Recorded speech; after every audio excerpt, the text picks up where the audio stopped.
Is that right? Yeah, no, without. And he is the man to understand that these prices are too low. You think too low? Yeah. Or at least he seems to be indicating. Let's take a look at Chevron stock. Obviously, Exxon as well has moved in a very similar direction, Jim. All right, you talked about different prices all over the globe that are not. I want to get back to now that stock with the fundamentals of certain businesses in the market, and your belief that perhaps, I think you just said, there may be an opportunity to buy. Did I hear you say that? Well, I just think that what we saw yesterday was the first time that the president, when the market looked like it was the most ugly, and you had that night deadline, came out with something that says that we're in talks and they're constructive. And, we don't know with who, right? But it's very easy to say the talks are constructive. I'm not saying that, I'm not calling him a dissembler. There's obviously talks. He can say that there are talks at any given moment. If you decide to sell the market, I think you run into him. You run into his buzzsaw. I'm not going to run into his buzzsaw. We certainly ran into it yesterday. If you were short in any way, whether that be oil, whether it be long oil and short the market. Right. Yeah. Of course, it was very interesting in oil. There was a lot of activity in the oil bit before. There was, yes, there was, and there was some buying of S&Ps, not insignificant. No. Ahead of I think the Truth Social post that started it all off yesterday. That was the kind of thing that makes you feel like you did have a chance to make money, but not in a legal fashion. Yeah. But I want to know, will the SEC look into that, or is it just something that the SEC says, easy come, easy go? What do you think? I have no idea. I have no idea whether they will look into that.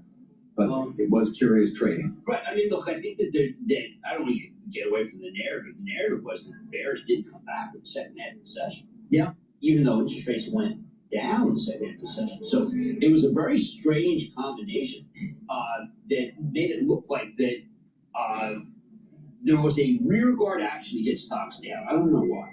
Because if interest rates go down, you got to buy stocks. So I felt very emboldened yesterday. The market sort of sold. I do feel that the president's on your side if you're a buyer. The president's constructive. So it's very hard to be not constructive when he's constructive. Understood. Jim, I want to come back to two of the key stories that we've been following. Of course, one of the key of the two, which is AI, which of course we will always follow every day in all sorts of ways. And then private credit, which is something that perhaps we're closely focused on now, but we may not be at some point. But we continue to be now because of what I've been discussing for weeks, if not months, which is this redemption cycle that many of these private credit funds are seeing, where redemptions are coming in above what is the ability or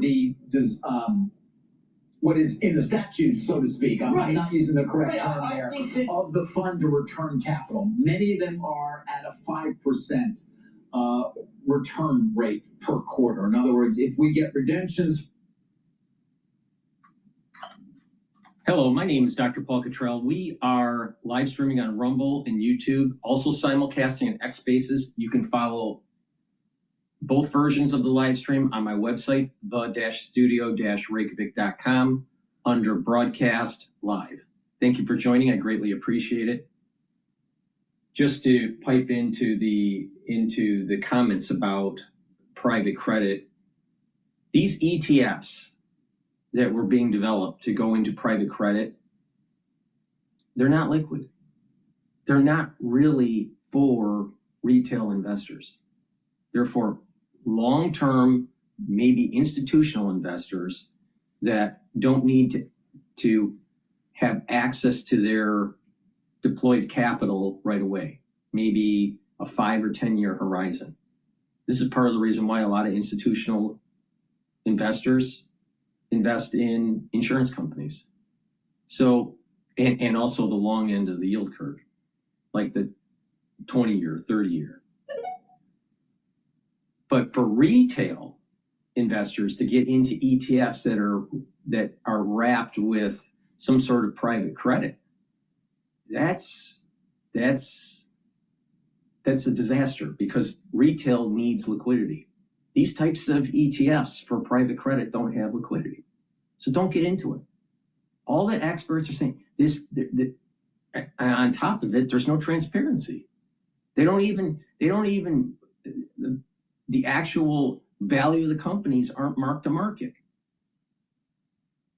So you really don't know even how well the companies within the portfolio for the private credit are actually performing.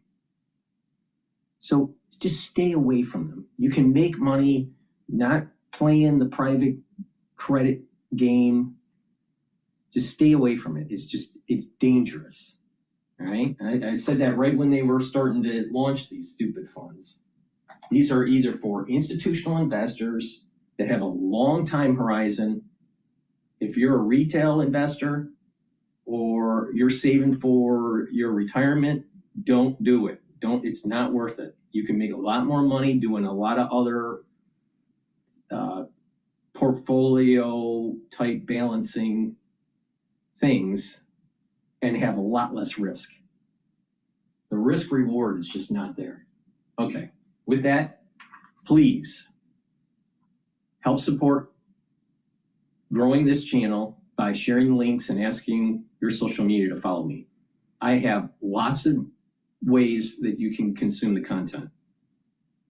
I'm on YouTube, Brighteon, Bitchute, and Rumble. You can follow me on X, GETTR, also TikTok, Substack, Buy Me a Coffee, Patreon. There's lots of ways to follow my work.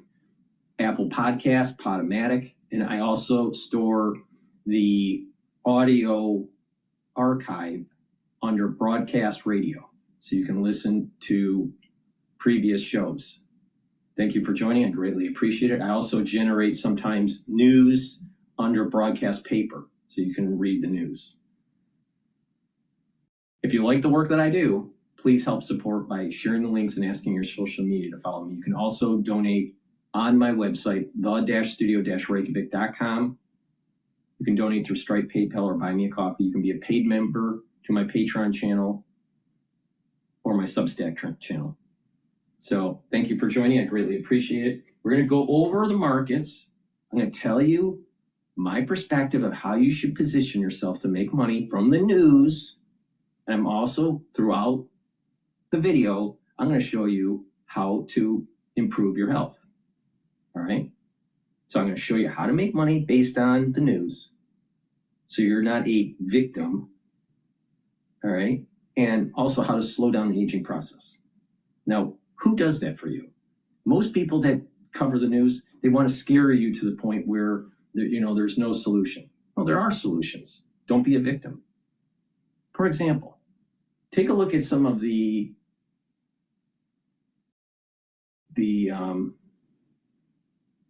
Egyptology that's out there, right? In the hieroglyphics. And you have the statue, and you see it's small, you have this big, in the picture, you have this big statue staring down on little people, all right? So this is like the pharaoh or the god, right? And you have these little people providing things to the big statue or the big god, right? How's that any different than you being at work? You have a work product that you create on paper or electronically, and you're sending it to your boss, or you're walking into their room and you're handing it to them.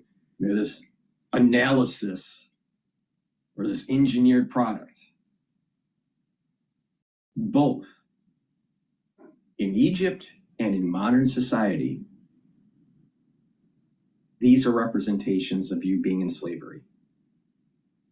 I'm trying to tell you how to detach and not be enslaved. So if you really pay attention, even though I say things in a hyperbolic way, if you really pay attention, I'm telling you how to plug out. And this gift that I'm giving you for free is worth more than a pound of gold.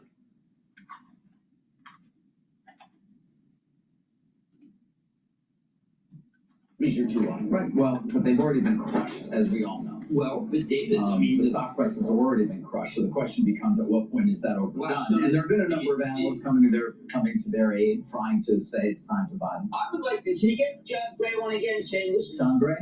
Please. I mentioned that because his employees are in their body, and it wasn't. Look, you know that place is for real. Well, Blackstone had its employees step up so they could meet some of the redemptions by investing their own capital. Make money because they think they're such a. Now, not everybody can do that. Blue Owl can't do that. A number of these other firms can't do that. Blackstone is a behemoth. Here it is at $8. Wait, we just like it's a little below 9. Yeah, but it's when I looked at. All right, I was doing data center work yesterday. You were doing data center work. Does that mean you were helping construct a data center? What kind of work were you doing there? No, I'm buying a data center. No, I mean, I'm just saying who's what was the work? I'm curious what the work was. I'm doing some work that trying to understand why NVIDIA might be slowing. I'm trying to slowing. What did you just say? No. You said 2 words: NVIDIA and slowing. That's what you said to me. I took a break first. That when you said to me, Jim, maybe you're too close. Whatever you said. Some genuine Wall Street gibberish you gave me, and I went and tried to figure out, okay, so where are the weak links? And then I was thinking, well, does a lot of data center work. You did a little self-reflection. And then you said, okay, maybe I need to do some work. Yeah. So what did you find out in this data center work? Anything yet or too early? I think that, again, they're rate-based. If interest rates go up, they're rate-based. They're floating rate today. Meanwhile, interesting journal story today about NVIDIA, touching on a number of things that the Grok story, but the overall reliance of so many companies on NVIDIA's capital because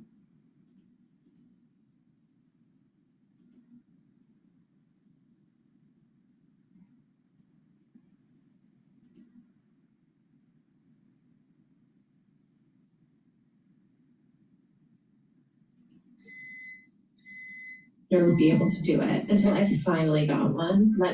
Iran has fired a barrage of missiles at central and southern Israel. At least one of them has reached central Tel Aviv. Search and rescue teams have been attending to casualties. 6 people have been reported injured. Media reports indicate there have also been strikes east of Tel Aviv and in southern Israel around Beersheba. Meanwhile, we're just hearing that the Israeli military said it's completed a large wave of strikes in Isfahan. Iranian media reporting that Israeli-US strikes hit 2 gas facilities and a pipeline just hours after President Trump announced a temporary pause in attacks on the country's power infrastructure. Local officials, however, say that operations at least one of the targeted gas sites were not affected. Earlier air defense systems were also activated in parts of eastern Tehran. Our correspondent, James Waterhouse, is in Tel Aviv, where cleanup efforts are underway at the scene of the missile strike from Iran. Well, the clear-up operation is gathering apace. We've just seen street sweepers make their way down to clear up the endless shards of glass caused by the force of the blast. You might be able to see the site behind me. There is a very deep crater where we're told by officials an Iranian missile slammed into the side of this building with 100 kilos of explosives in its warhead. This was part of a wider aerial attack by Iran overnight.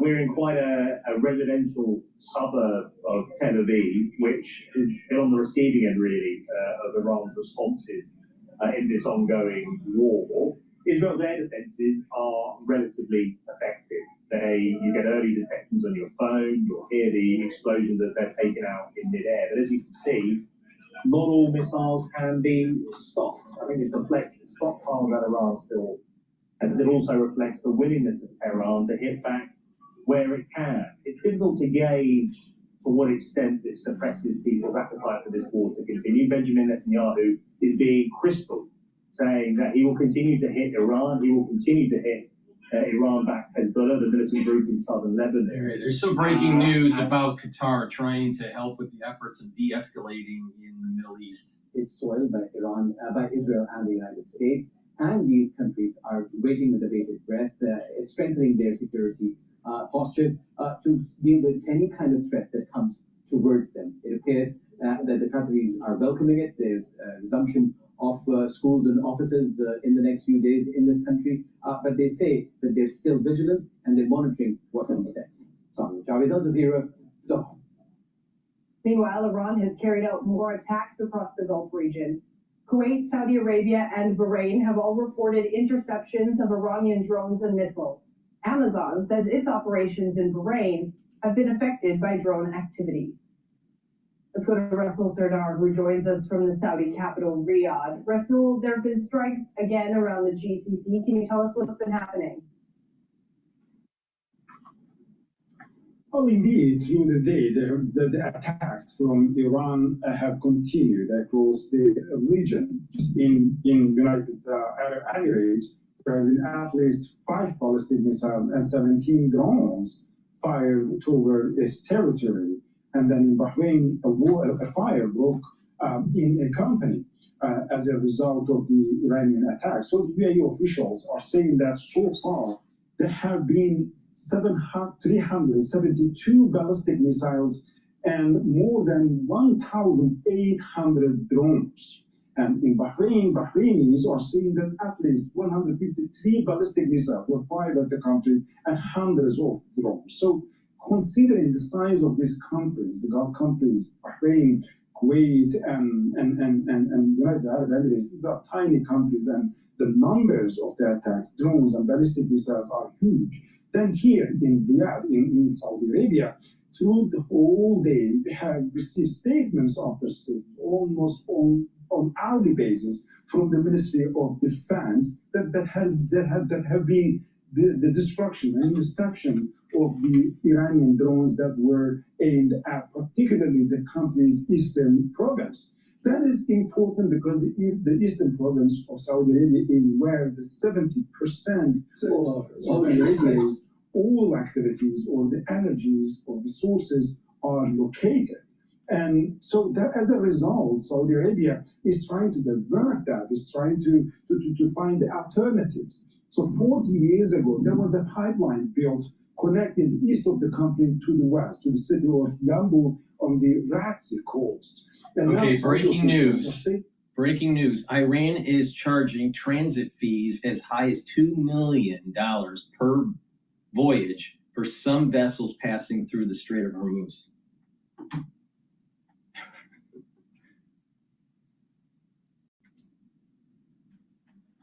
$4 million barrels of oil per day, and then gradually to increase it, make sure that at least the energy transport is safer.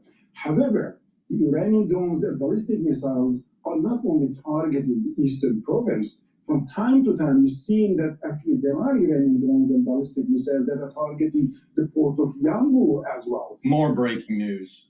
Ares is limiting withdrawals from its $10.7 billion private credit fund at 5%. See? All those people that rushed into private credit funds, you're getting killed. It's going to get killed. It should have never been, the SEC should have never allowed for private credit funds to even be established for retail because of the lack of transparency, lack of liquidity. All right, back to Al Jazeera here. Burns saying, we're still in the eye of the storm and our focus now is protecting our country. What are you hearing about the security concerns of other countries in the region? Are they similar at this point? Well, traditionally or historically, the GCC countries were mostly relying on the American security guarantees. And so that was almost the only source of the security. All right, another important data point for today. Saudi Arabia's defense intercepted 20 incoming Iranian drones overnight. Now, market's not open up yet. We still have about 7 more minutes to go for the New York trading, but oil has rebounded a little bit. It's trading at $92 a barrel. Natural gas is trading at 2.9 right now.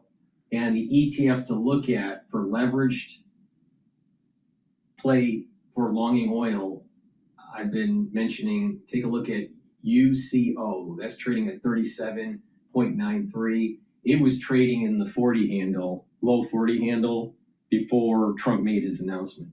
But there's a little bit of a rebound in oil right now. So as we get closer and closer to Friday and there's no resolution, most likely traders will go long with oil because of the potential event risk. I mean, they're still lobbying. They're still shooting missiles at each other. Trump hasn't really stated who he was talking to. The Iranians are basically saying, well, wait a minute, we aren't talking to Trump, so who's talking to who? You know, is this just misinformation, disinformation thing from Trump to buy some time for the Marines to get there? Maybe. Is it that there's some sort of behind the scenes operation that's taking place where we're going to be working with a certain faction of the IRGC or, some government leaders that are a little bit more aligned to what we want? And if we can gain some ground with them, maybe there can be a complete overthrow of the IRGC. Maybe. Who knows? But there's a lot of event risk here that's starting to emerge. In terms of the futures market for the S&P 500 before the open, it's trading down. It's the S&P 500 futures is at 6,593.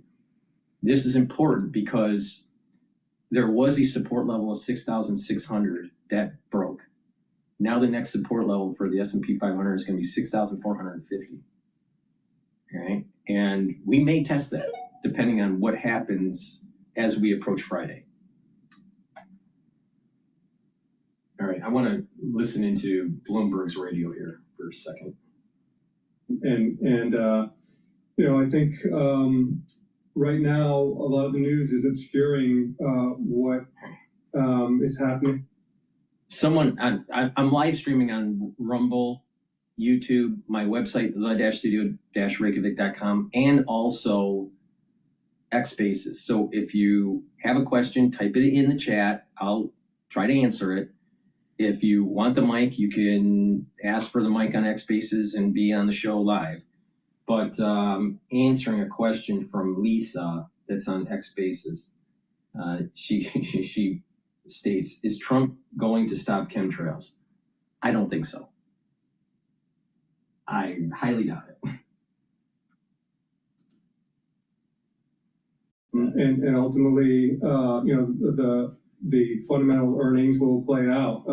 If you look over the past 100 years, the stock market's almost up exactly in line with the growth in earnings. So I think it's easy to be distracted. There's obviously a lot of economic implications from higher oil prices and how that reverberates through the economy. And obviously, we're seeing not only inflation expectations and real rates increase. Another thing that's some other data points that are suggesting some turmoil economically globally.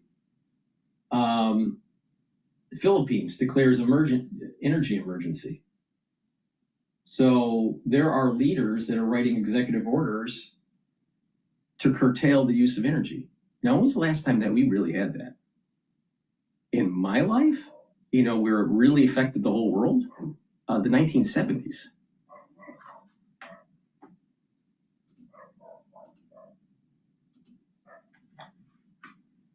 It's 4 times the usage nationwide and all. What are we misjudging here? And how AI will be used out to say 2028? Well, AI is changing from providing answers to accomplishing tasks. And the way that we are going to interact with the world is going to be agent first. In other words, you'll have an agent, and that agent will interact with much of the rest of the world. You won't be using apps in the traditional way you thought of it. I could give you an example, actually. I know you were talking earlier on the show about all the stuff that's come out, and I follow it full time, professionally, and every week I'm in awe of the things that are coming out. Yesterday, Claude Dispatch came out, which is a tool that essentially allows Claude to take over your computer. And so, I live in the suburbs. I have this cedar roof that needs to be maintained and oiled, and every 8 years or something like that. And it's a fortune. I got a contract proposal from a vendor, and I was putting it off. It's a long contract, and it's way too much money, and all these things. So I used Dispatch last night, and I said, go into my Gmail. I do this from my phone, so I'm not using my computer. Go into my Gmail, find the email from this person, download the contract, look through it, provide proposals of edits to the contract, draft a responding email, and send it and copy my wife on this. It did all of that. I didn't have to touch a thing. It completely took over my computer. And so that's an agent interacting with the world. That's really brilliant. Well, let me interject to what he just said about this new feature of Claude. Well, what happens if someone is controlling it and now it's controlling all of your systems? What happens if you're hacked and it's controlling all of your systems? This is a huge problem in terms of cybersecurity at a personal level and at a corporate level. That's level 1 issue. Level 2 issue is if you keep on automating certain tasks and didn't build up the experiences of these tasks that these computers are automating, then you are losing knowledge. You're losing individual knowledge. You're also losing corporate knowledge. See, if you worked at a corporation for a long time, there's institutional knowledge that you gain. The history of the company, how tasks have evolved in the department, processes have changed, the division growing and shrinking based on different stressors in the economy or stressors within that industry. But when you automate all these tasks, well, if you're a knowledge-based worker, well, now you're more productive. But eventually, that knowledge that you used to have, that you used to do all the time, you start to atrophy. You're not as good as you used to be because you're not doing it anymore. Now, take it another step. What about the people that aren't knowledge-based? And they're just automating. They know what to automate, but they don't really know how it really works. Do you really know quantum physics? No. All right. So the point here is that you have individuals that are not knowledge-based and they don't have a deep institutional knowledge using these AI systems, and they never develop the skills that have been automated. So transferring skills to another company become harder because you can't transfer to another company because you don't have skills. So you're now kind of like frozen. You're frozen in. And then the positive externalities of actually doing work, like reading and writing. When you don't write a contract, when you're not reading the contract, when you're not thinking through the arguments of the contract, then you're atrophying.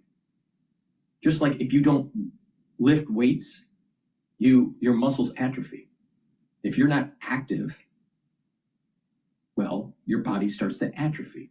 Well, if your brain isn't doing things at the corporate level, then you're going to be atrophying. This is a big problem. Now, at the very beginning, there's going to be a productivity of using these agents through Claude or Gemini or through Copilot. It doesn't matter how it's created. But you build up an agent that's doing tasks. And more people in your corporation do something similar, and it may even get to the point where agents can talk to each other. But there'll be a point where that efficiency for you has plateaued, and that if you look at another curve, your skill set actually goes down. You're atrophying. This is a big problem, and we'll probably see the atrophy within 6 to 12 months of corporations implementing large sections of their work process using agents. Now, we're not there yet, but it will only take 6 to 12 months for the brain atrophying to happen. Now, if you don't believe me, just look at what is happening with social media, with the doom scrolling. For the ones that are always looking at social media and they're not reading a book, attention spans have gone down. Negative behavior has increased. Cortisol levels in the bloodstream have increased. Anxiety has increased. Irritability has increased. Lack of sleep. Sleep deprivation has increased. Blood glucose levels have increased, because if you're stressed, your blood glucose levels go up. Part of the mechanism is because of cortisol. So you can see just with using social media that there are physiological changes that take place and changes to the brain, how the brain works, your behavior, and also the dendritic connections. Memory starts to, our hippocampus is smaller because we use Google Maps. The back of the hippocampus with individuals that used maps and remembered where to drive have a larger hippocampus than ones that use Google Maps now.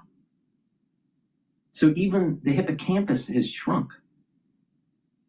That's where a lot of your memory is formed and is consolidated. So if you have a smaller hippocampus, that's as if you have less neurons or less dendritic connections. You may have the same number of neurons, but the connections may be less.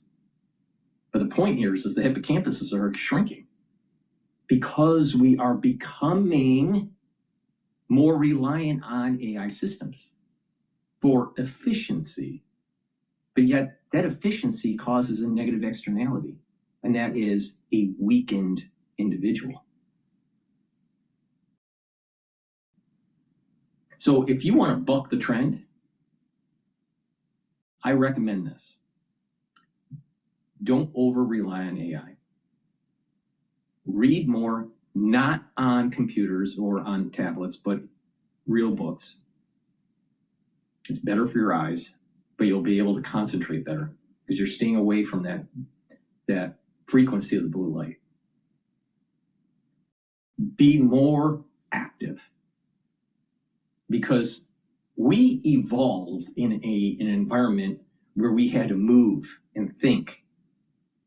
All right? So we have the corpus callosum. The corpus callosum in the brain connects the right and left hemisphere. But we also have connections front to back. Females and males are different in terms of the basic wiring of the brain. The corpus callosum and the connection between the right and the left hemisphere is actually, there are stronger connections for women. But the connections between front to back are for men. So managerial planning and also coordination with eyes and visual processing. But emotion and complex social interaction is much more developed for females. So that right there, the physiology of the brain proves that males and females are different. Now, the reason why the front to back development was important was males did the hunting and the protection and the warfare, while females helped with back operations in terms of, making the food, the clothing, the rearing of the children. The community was more managed by the female. Now, there may have been tribal leaders, and of course there's, different societies may be maternal or paternal. But the basic physiology of the brain proves that males and females are different. on top of obviously the karyotyping and the phenotyping. But the point here is that if you rely on AI, if you are less active, your normal physiology is going to degrade. It's going to atrophy. So these connections that I'm talking about in the brain won't be as robust. This is the reason why you need to be active. Now, if you'll notice, you'll actually be smarter or more intelligent if you do things that actually are using your mind and coordination with your body, such as sports, where there's using strategy. And the reason why we have sports is actually to rear kids for warfare. But the thing is there's strategy, and there is the movement. Trying to calculate internally, your brain is calculating the movement of a baseball, and you're trying to hit the baseball.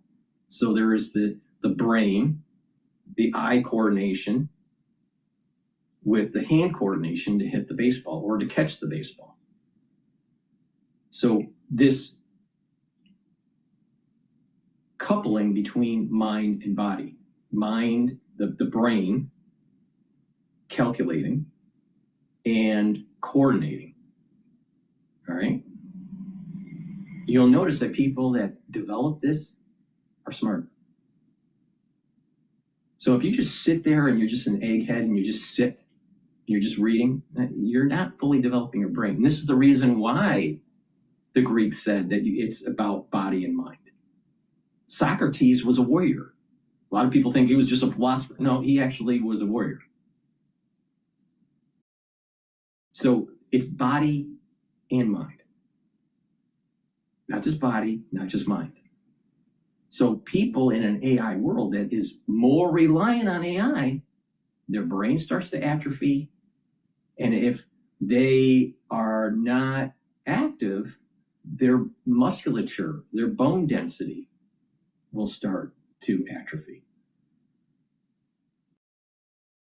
Another example is you take a look at children that actually play piano or string instruments or some sort of instrument where they're using their fingers, right? They're smarter. They usually perform better in school. Now, why is that? Because they're reading something abstract, page of notes, musical notes, a scale, right? They're reading and they are hand coordinating.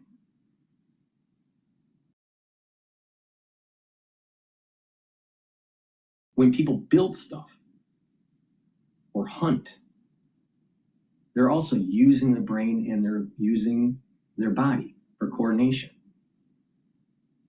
If society doesn't do this, you get weaker. So if you want to be bucking the trend, and because many people are going to be jumping on the AI bandwagon, they will weaken. They will not be stronger humans, physically or mentally.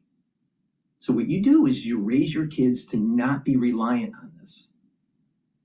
Almost raise your kids back in a older time period. They need to be more active. Another thing, you want to buck the trend? Don't wear the Apple Watch. First of all, having the Apple Watch set to hepatics will actually cause harm to your immune system and your cardiovascular system. Why? Because when the hepatics is activated, you go into a sympathetic mode. You don't believe me? Try it. And so if you're constantly getting emails from work, or if you're constantly, worried about something, the news or whatever, and you're getting pulsed by your phone, your cortisol levels are up. If your cortisol levels are up, your immune system is down. If you have chronic cortisol level increase, if your concentration of cortisol is chronic, that's immunosuppressive and it damages your organ systems. So if you have an Apple Watch, you don't want it. don't want. So if you want to buck the trend, go to a regular watch. Don't be stupid.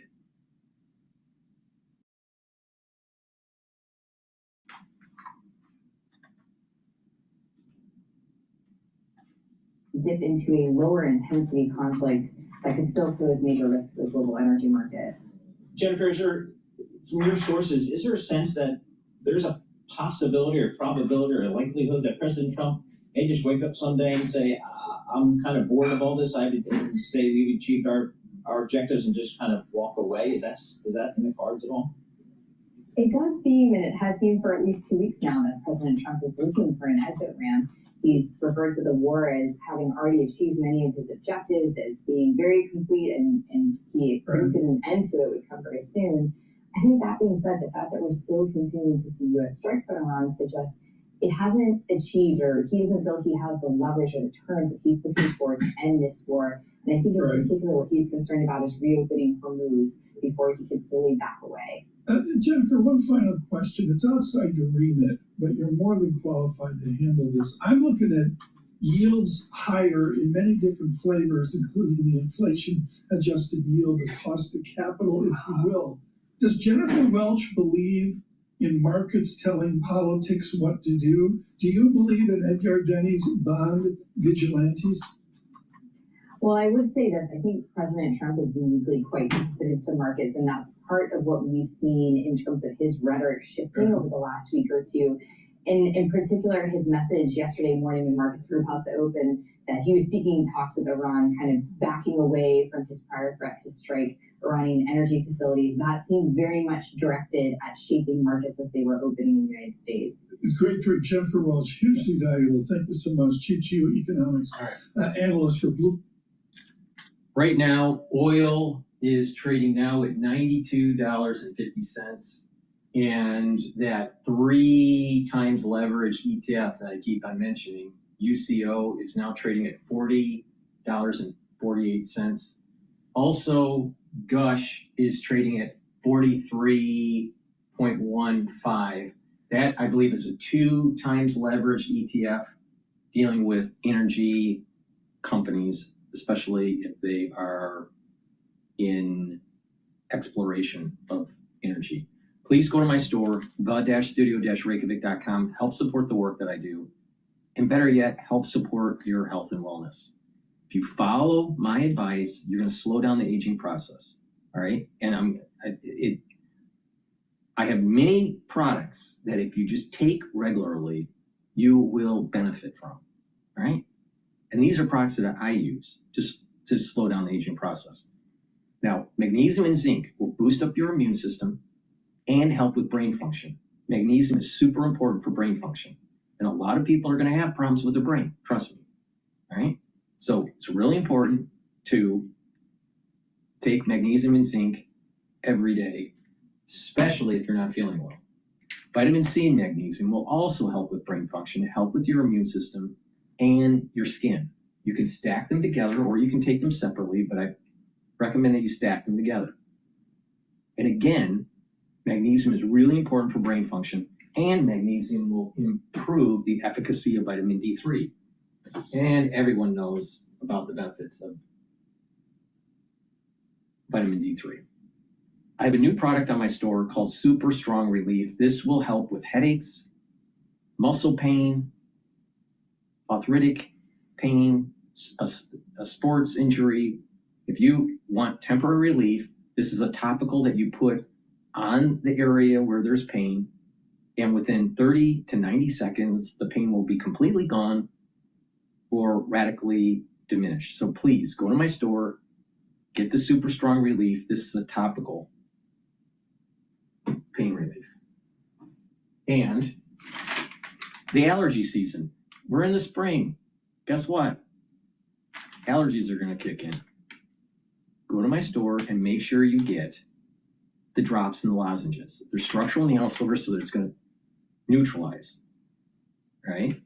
And by neutralizing, you're reducing further problems down the road, because you don't want to get a runny nose. You don't want to get that throat irritation that ends in, mucus secretions that get into your lungs, and then there's an infection. You don't want that, all right?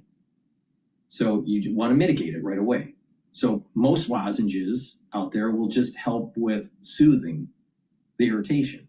This will help to neutralize whatever's bothering your system, all right? That's the reason why you want to take structural nanosilver. So get the Manuka honey lozenges or the orange splash with vitamin C.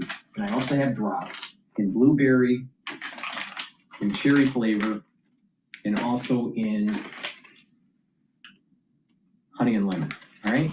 Again, they're made from structural nanosilver. It's gonna help to neutralize.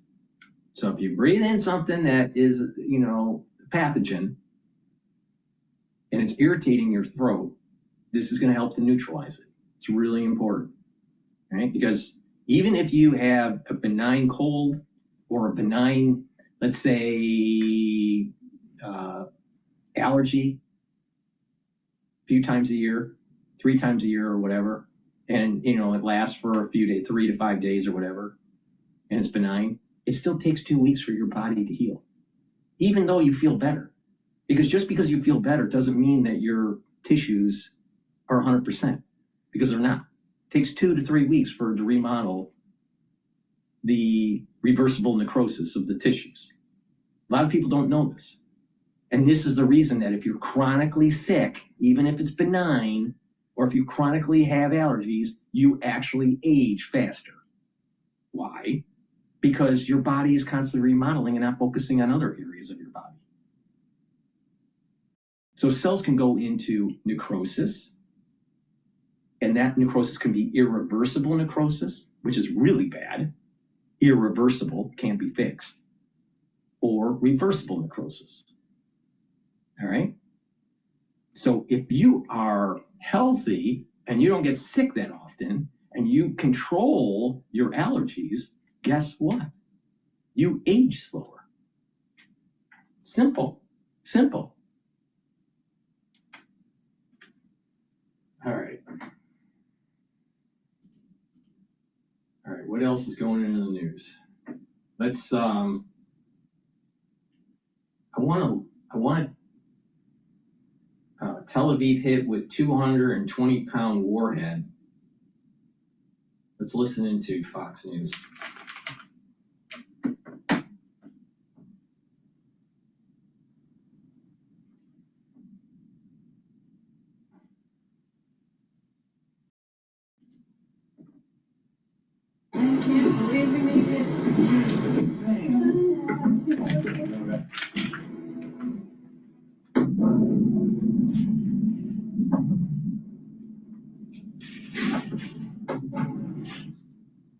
Israel intercepting Iranian strikes overnight as the Islamic regime continues its missile barrage on the region. But President Trump says Iran might want to make a deal to end the fight. Chief Foreign Correspondent training live in Tel Aviv with the latest. Trey. Todd, Carly, good morning. As diplomatic efforts play out, the Iranians are continuing their attacks against Israel, launching a number of ballistic missile barrages against this country overnight. One of those missiles early this morning slammed into the heart of Tel Aviv. You can see here in this aftermath video, black smoke was rising from the horizon. We just returned from the scene where first responders were removing debris and rubble.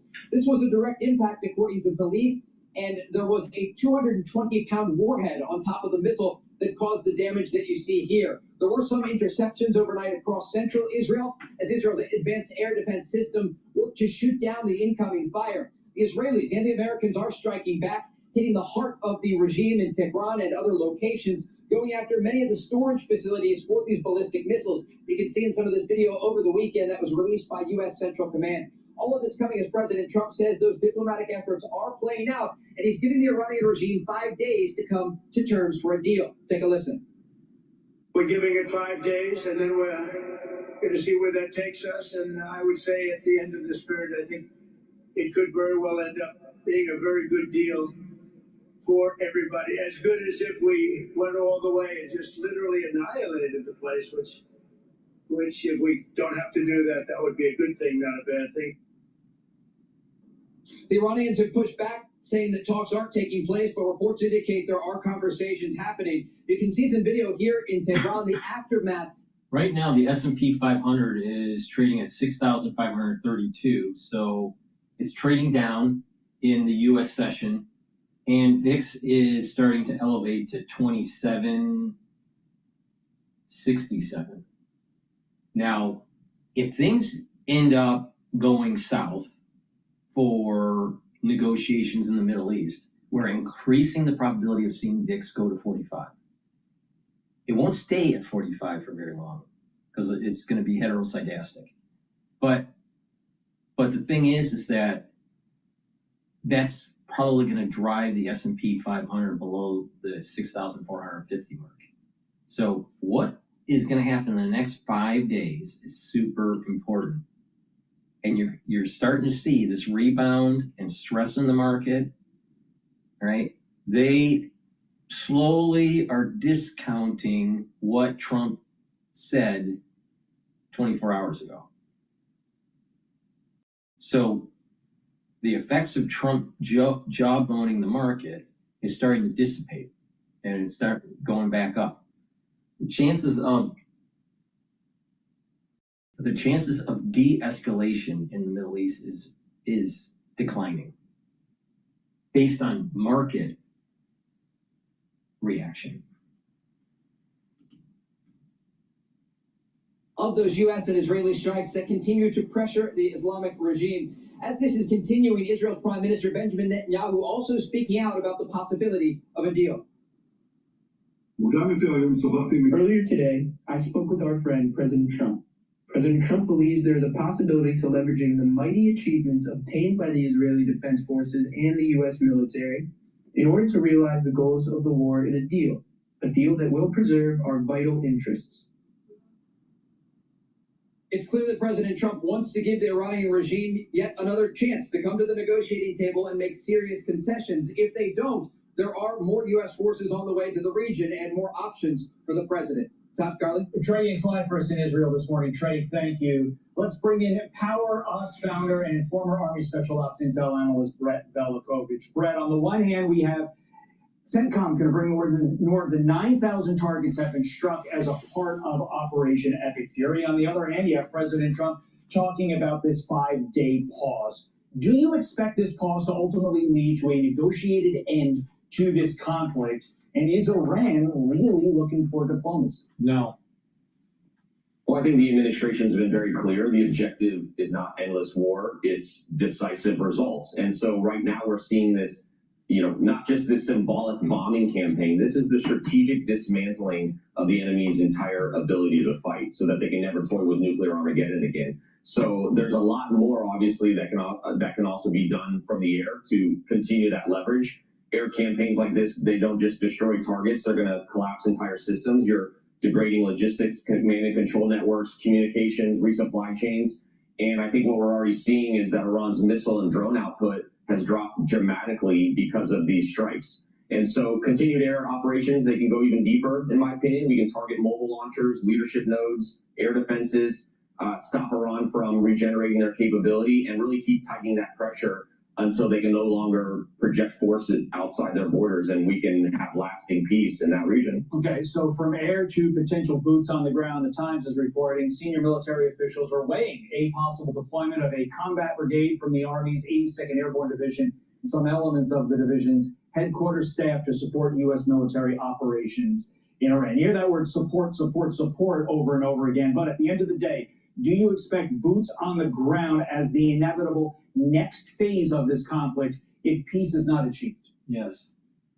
Well, Todd, look, in reality, there are limits to what air power alone can achieve. You can destroy infrastructure, you can degrade capability, but there are certain objectives that require physical control. You can bomb a position all day long, but until you control it, your enemy always has the ability to come back. And I think air power gets us maybe 80 to 90% of the way there, but high impact ground operations, if used correctly, secure that final outcome and close the gap. And that's why you're seeing... It's the 80-20 rule, all right?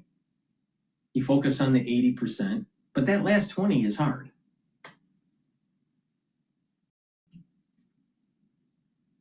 These discussions about airborne troops, marine elements, potentially moving into the region, not for occupation, but for precision missions. We have to seize key positions, eliminate remaining threats, and then lock down these strategic areas that Iran uses to threaten global shipping and U.S. forces. And I think right now that Iran is really trying to bet that the United States doesn't have the will to finish what it started. They're not confused, they're a bit calculating. And right now they're calculating that we're not going to hit back hard enough. And that's why real American leadership here matters. President Trump's been dealing with a situation that didn't develop overnight. It's the result of years of hesitation of our feckless leaders and strategic drift. And so what we're seeing right now is the United States reestablishing that clarity, that the global economy can't be held hostage, that nuclear brinksmanship has consequences.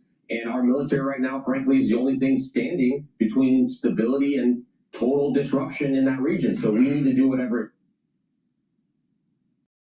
What I'm noticing in the mainstream media, and I would say almost everyone that's doing commentary on the subject matter, they're not paying attention that if we don't destroy the IRGC, if we don't destroy the theocratic regime in Iran and allow for the seculars to rise up and govern and have a constitutional republic instead of a theocracy, then we're kicking the can down the road.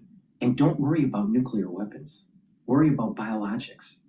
Because guess what? The Iranians are really smart. Actually, their IQ is higher on average than an American. Now, that's not saying much, because most Americans are stupid. But the thing is that they'll be able to break out with biological weapons. And the barriers of entry are a lot less. And the time to develop is much quicker with AI.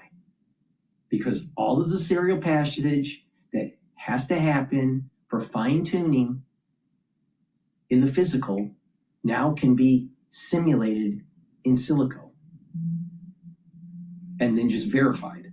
That means that what would take 20 years of development can take months. Now, with people that are smart, that are a little crazy because of their religion, and are hell-bent on setting the world on fire and punishing the United States and Israel, don't you think there's going to be a problem down the road if we don't get this job done? I mean, just put on your common sense hat. If you put on your common sense hat, you'll realize that we have to get this job done. Now, what worries me is that you have a big part of the American public that's too stupid to realize this. You have Congress that's more focused on winning an election in the midterms than actually getting the job done. And you have Trump that's sometimes wishy-washy and wants to make a deal. No, get the job done. It's not about a deal. Get the job done. Because what the Iranians can do with biologics now, because of the world of AI, they can speed up development. And in comparison of what Barrick did with the SARS program, Barrick, it took 20 years to do. And that was in the realm where, at the very beginning, CRISPR wasn't invented yet, and AI wasn't used for the development. But now, because of computational power and because of simulations that can take place, like AlphaFold and Haddock and many others, the barriers of entry are really low. So it's really important to stop them. It's not about nuclear. It's biologic, trust me.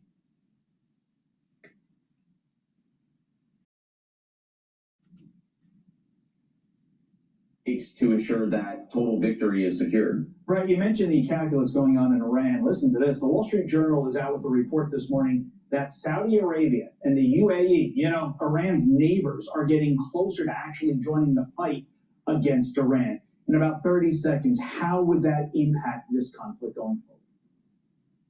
Well, I think our neighbors are tired of it. If anything that these strikes have done has brought our allies closer and closer. Groups that normally would remain neutral are tired of taking Shahid strikes every single night and seeing their tourist centers bombed.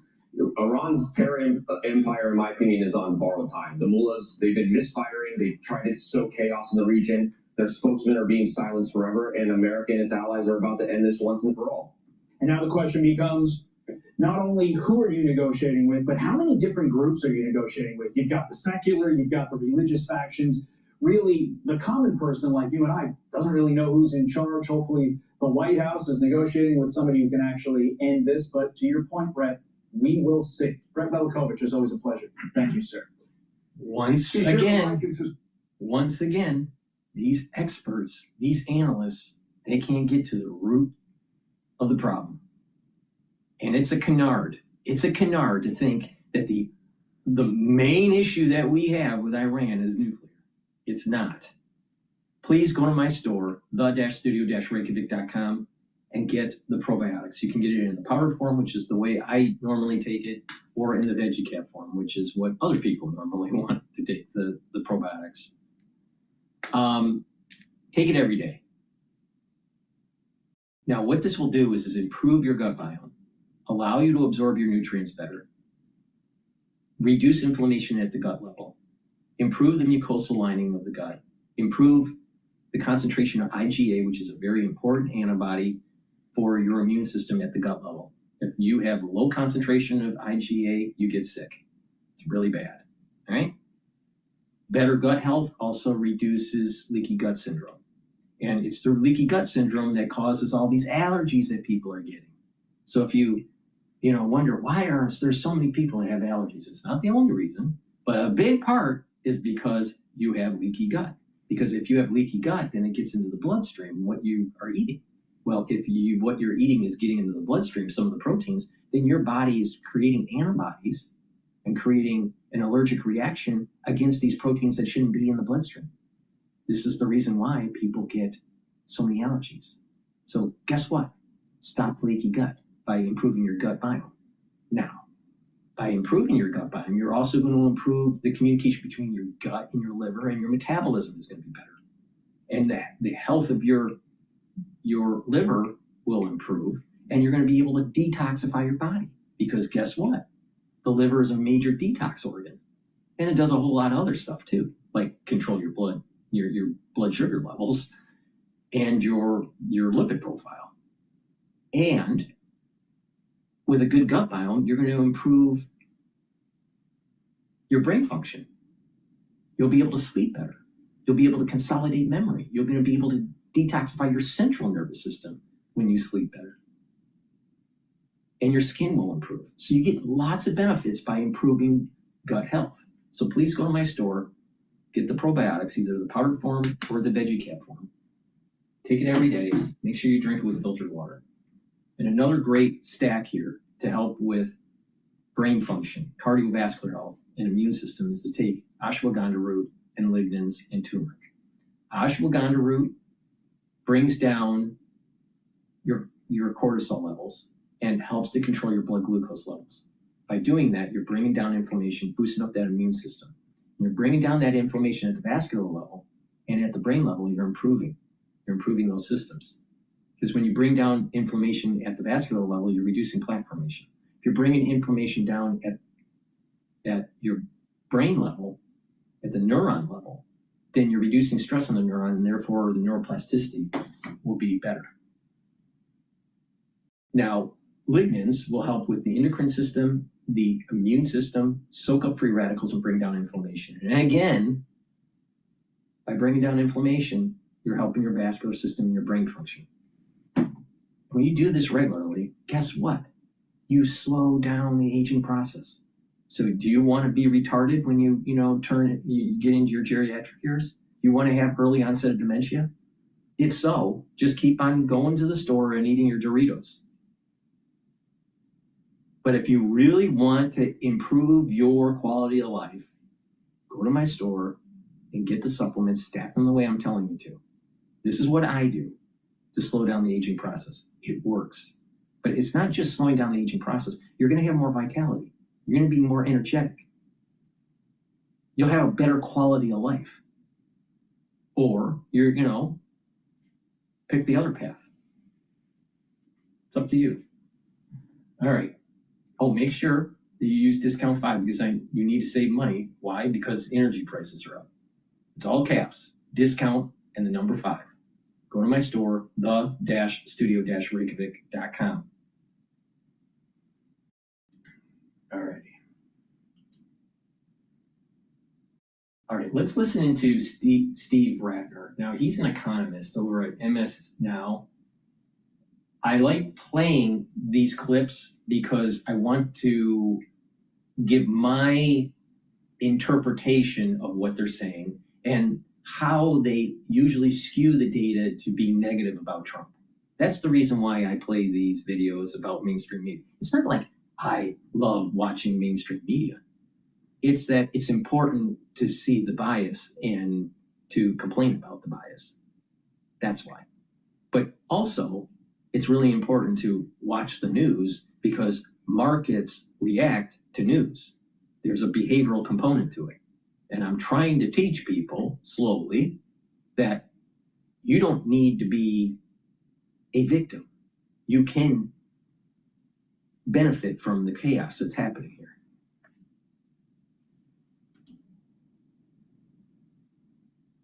Segrin releases immediately and blocks acid that causes heartburn for 24 hours. Feel the difference. Let's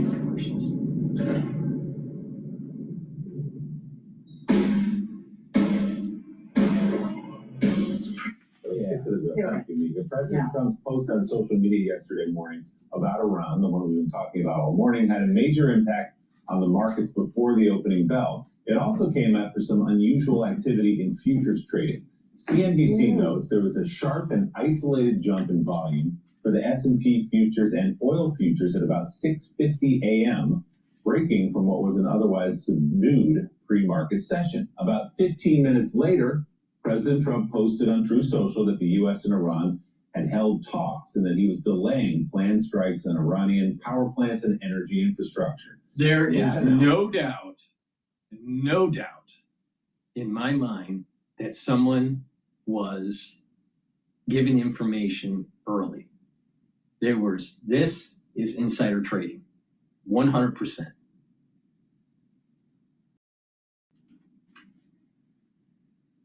Sparked an instant rally in risk, with S&P 500 futures soaring more than 2.5% before the opening bell, while West Texas Intermediate futures dropped nearly 6% after the post. That's oil.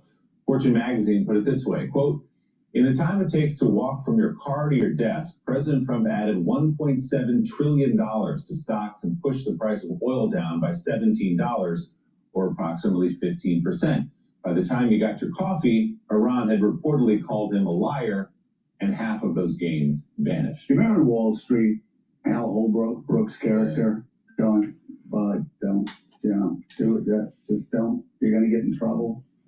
I'm going to be that old guy right now. There are a lot of stupid people that are thinking, oh, you know what? We're in the Wild West. We can trade on Well, let's see how stupid he is. But just remember, Morning Joe, we still don't know what happened to his aide when he was a representative in Congress. You know, she happened to die. No one really knows what happened. And he's saying he's not, he's not stupid, right? Well, we'll see. He's wearing Apple Watch. All right. Remember what I just said about Apple Watches? Right? Literally, we are moving towards the society of Dune. Which is a huge storyline of like 15,000 years or 20,000 years of human history, in the books. And basically what it is that the society and the worlds and the earth and mankind ends up going down the road of artificial intelligence and robotics and cybernetics, and it gets out of hand, and we become slaves to it. And then there's a battle. There's other sub-stories within Dune, but the thing is that it's dystopic, and it deals with an over-reliance of technology that eventually hurts us. It's better to be a humanist than a transhumanist, all right? Because transhumanism, they want more technology, the body to be more robotic, live longer, be more more of a technocracy. It's not about life, liberty, and property like in the Enlightenment. Transhumanism as a philosophy is more about technocracy, top-down control, communism. People need to be aware of this, that what allows for the cybernetics to be built out, what allows for the AI to be built out, what allows for all this robotics to be built out is capitalism. But when people start using it to the point where it's automating our society, and it gets to the point where it's making the decisions for us, then it is now a technocracy. Some sort of guru, in this case, electronic guru, is telling you how to live your life. So now transhumanism ends up becoming a religion.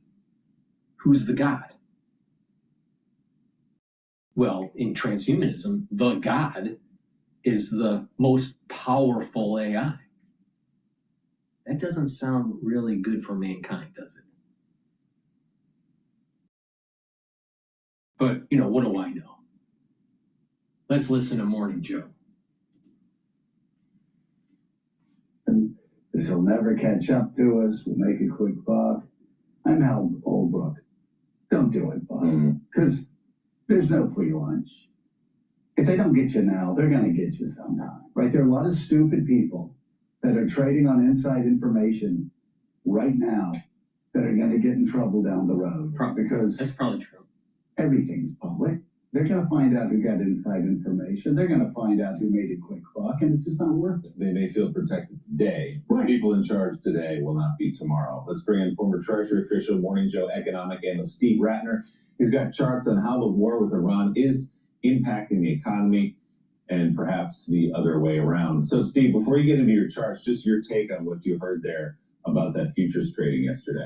Yeah, look, there's a lot of stuff that goes on Wall Street that is not, shall we say, fully compliant, and now you have an administration that doesn't seem to have any real guardrails around what I'll call corruption. And if you end up getting caught, and Joe's certainly right, you shouldn't try.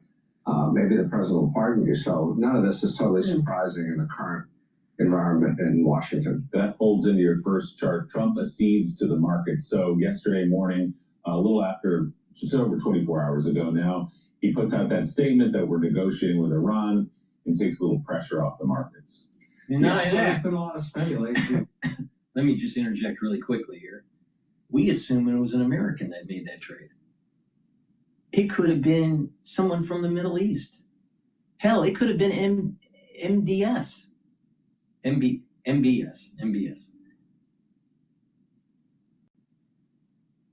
Hell, it could have been Netanyahu. We don't know.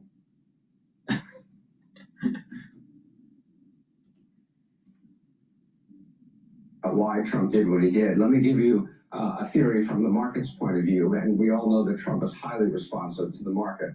So the S&P was sort of tottering along most of this year, not doing terribly much. The war starts, and the S&P drops 4.3%, but it drops 3.1% just in the last week. And we all know that Trump is very sensitive to the market.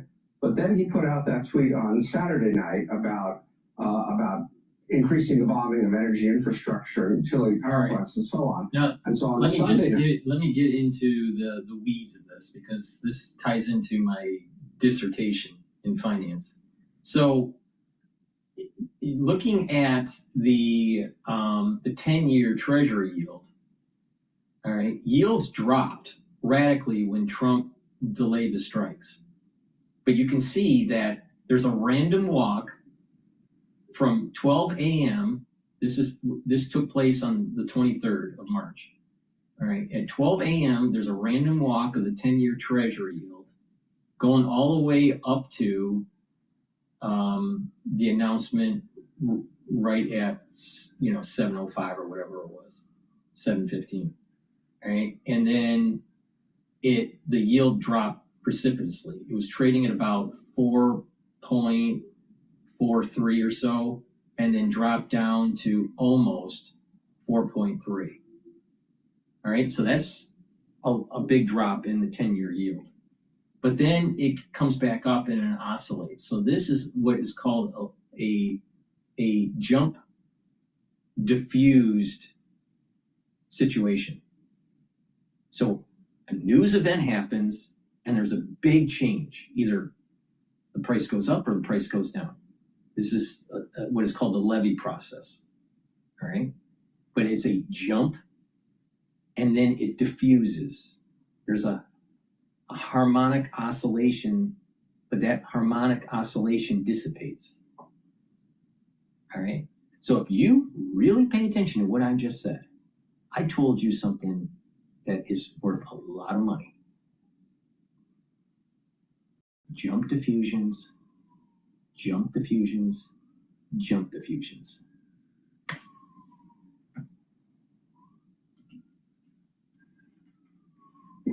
Which is when markets in Asia open our time, the Asian markets rolled over and they were down about 3.5%. 3.5%, just to put that in Dow Jones terminology, is 1,600 points, obviously a major, major drop.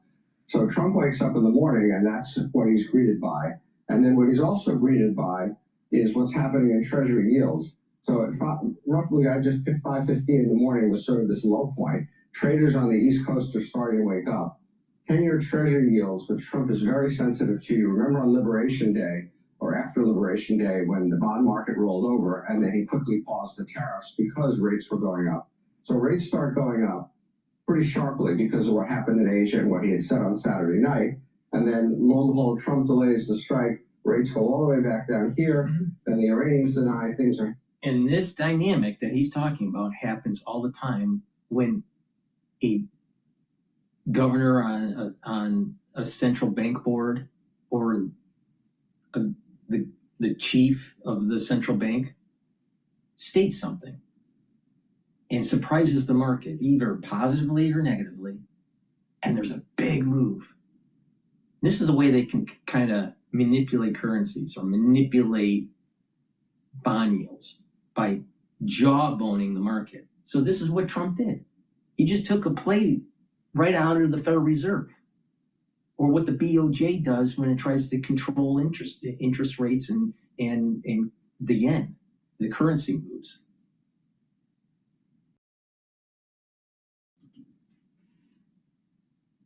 Putting that go part way up here, and then they bounce around all day as everybody's trying to figure out what's going on. So it really does look like Trump was in pretty much of a hurry at 7 o'clock Monday morning when he did his 180 here because of what was happening in the bond market. So Steve, are the oil markets just waiting for the Strait of Hormuz to open up, or maybe longer term for this war to end before they stabilize? Yeah, definitely oil prices are not going to really stabilize at lower levels until the Straits of Hormuz open. Why don't we go to my third chart? Maybe we can go back to this. Let me interject here. But, so what's before happening? Trump made his announcement, it was trading at about 4.43 for the 10-year. All right, and then it drops down to 4.3. If he didn't do that, all right, let's say he has all intentions of doing a ground offensive with the Marines. So what he does is he jawbones, so he's lying to the American public and lying to the whole world that there's really a deal on the table. All right, he jawbones the market, pushes the oil price down, he pushes the bond yields down. So when he does have his offensive with the Marines, it comes back up to near baseline, maybe a little bit above. If he didn't do that and yields were trading at 4.43 and he used the Marines, guess what the yields would be? Probably closer to like 4.6, and oil would be at like 110. So maybe 115 for WTI. Not Brent. Brent's probably going to be $15 spread from that. So he had to jawbone the market to give it a little bit of a shock absorber. So when he does the offensive with the Marines, that he has a little bit of additional room to maneuver with the economy or with trading instruments, because trading instruments aren't necessarily the economy. So I mean, that's, there's trading instruments are supposed to represent the economy, but sometimes they decouple. So there's the real world, and then there's Wall Street, Main Street and Wall Street, right? But his move here allowed him to give him some wiggle room with certain types of financial instruments. So when he does do the ground offensive, it's not going to be as of a shock to the system.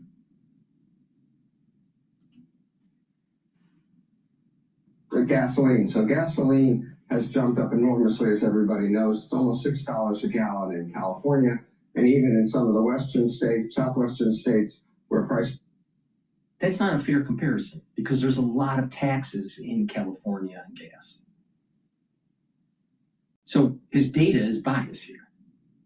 If he had a chart that says we're excluding taxes, gas taxes, and we're going to compare what is happening in California versus what is happening in another state, well then, yeah, that's apples to apples.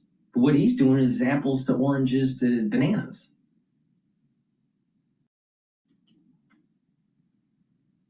So relatively low, they've taken a big jump. And so this is a curve of oil futures, and you can see this is where oil was before the war started. This is where oil got to before Trump did his 180 on Monday morning, and it settled back here. But the important point here is, yes, oil is a heck of a lot higher than it was, but traders at least believe that even if the war ends, oil is going to stay materially higher than it was before. This is about $10 a barrel. There's 2.5 cents per barrel in terms of the cost, so say 25 cents on gas. No. The curve for oil futures is backward. There's backwardation. That means that oil in the future, in the near future, 3, 4, 6 months down the road, even a year down the road, is going to be less than today. Contango means the opposite, that oil will be more expensive in future contracts down the road, 6 months down the road, a year down the road. Right? So it's less. But it's based on current information today. So you have the backwardation curve based on information today. If things start to de-escalate, that whole curve will shift down. The whole backwardation curve will shift down closer to baseline before this crisis. He should have said that. He's an economist. He knows better. Another misrepresentation of the data.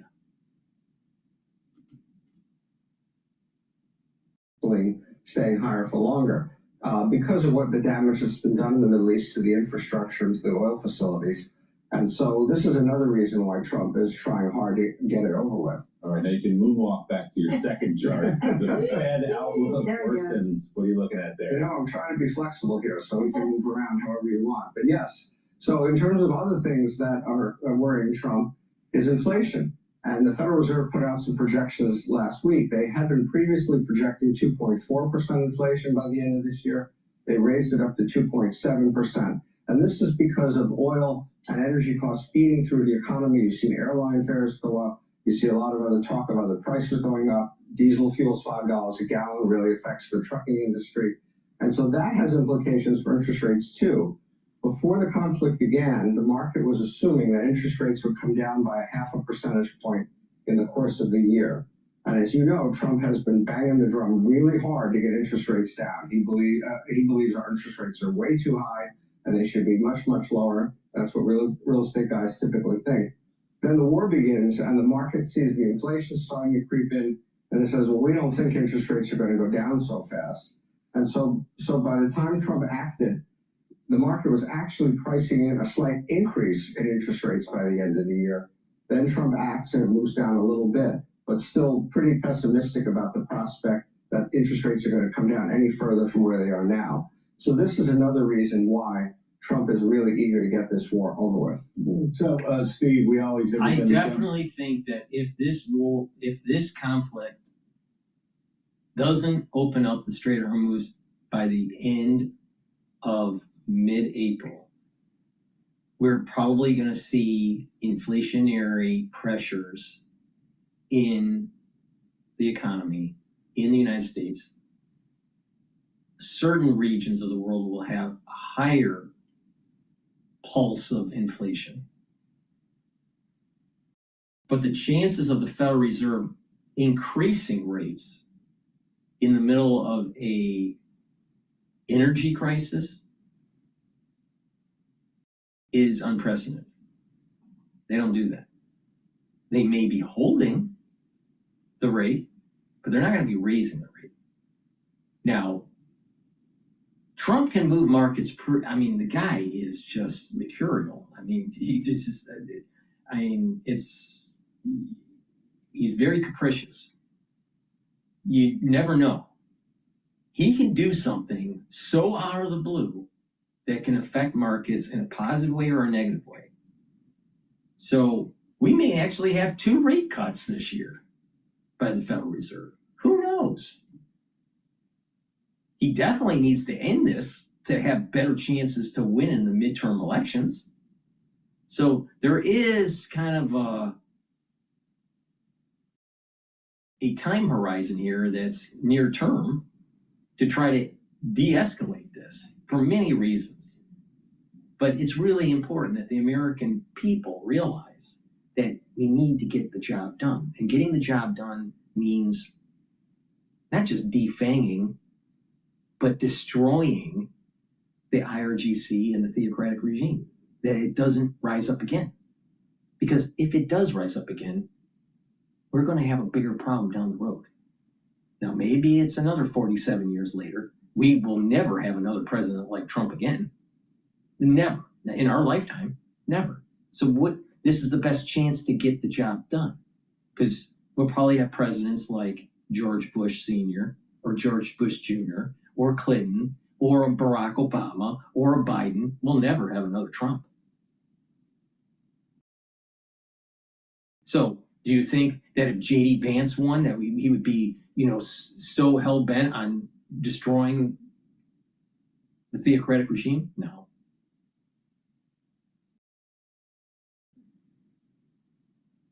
Let's say Gavin Newsom wins the presidency. Do you think that he'll be, a hawk going against Iran? No. Just look at who's on the bench for the next presidency, potentially, for either party.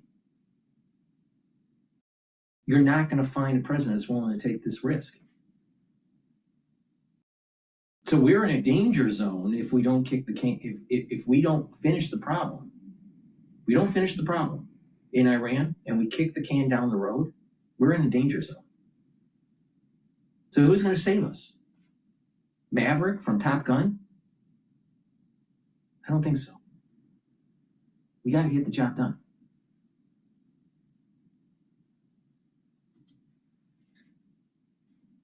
Here, we ask you about your time in this building, the old New York Times building, where so much history was made. What years were you here?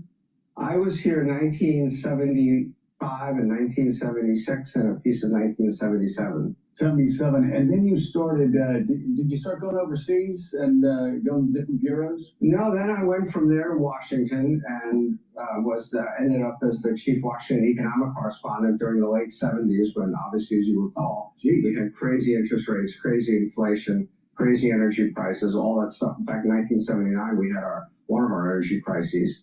And so I covered the well, I don't know if I can call it even the rise, but certainly the fall of the Jimmy Carter administration, and just watched it for 4 years deteriorate as they really were the gang that couldn't shoot straight, however capable some of it. In terms of the economy, Jimmy Carter was the worst president in my lifetime. Now, in terms of immigration policy, in terms of weakening the social fabric of America, by far, Biden is the worst president. I was just like, Other than national security advisors, Zbigniew Brzezinski.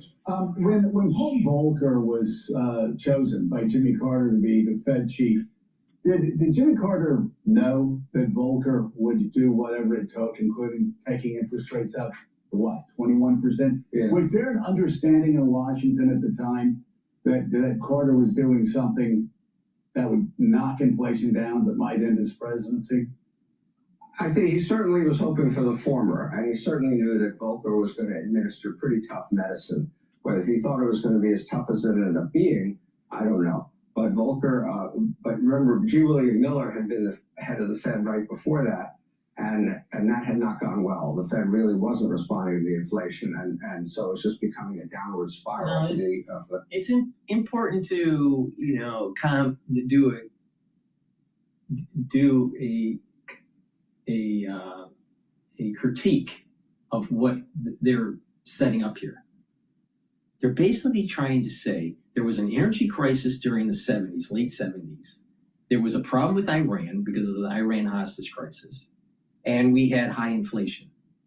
But the difference is that we were dependent on Middle Eastern oil back then. We literally had a energy crunch. Supplies weren't available, and long lines for the gas station.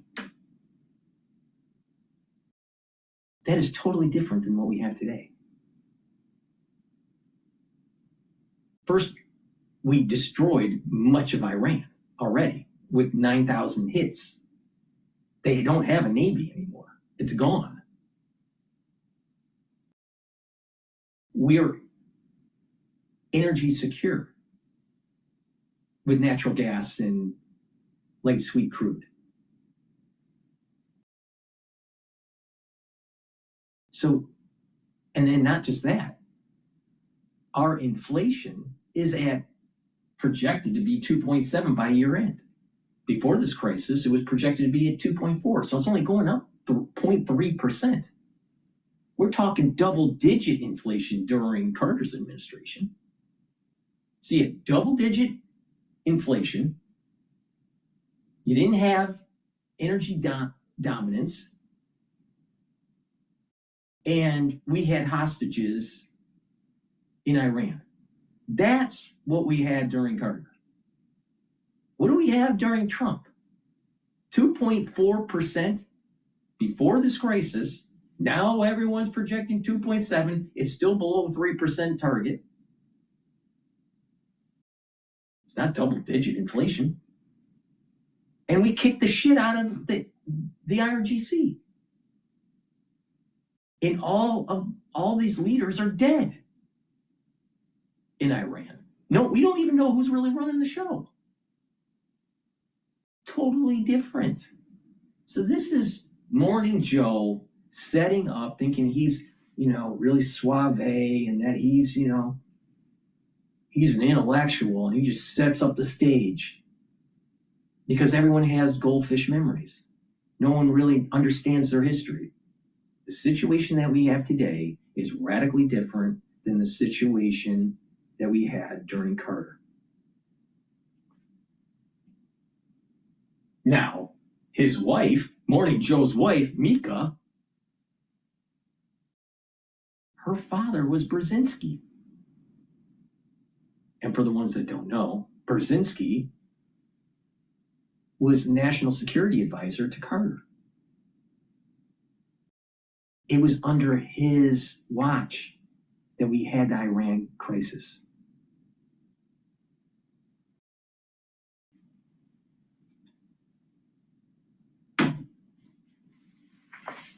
Administration. And so Volcker was their hope, and he did what he had to do. And fortunately for Reagan, when Reagan came in, he had 4 years for Volcker to get this under control and for him to get reelected so he could take the pain in a way that Carter couldn't because it came right up against his election in 1980. So where would you guys go down to the Washington Bureau in 1979, 1980 after doing your work? Like what?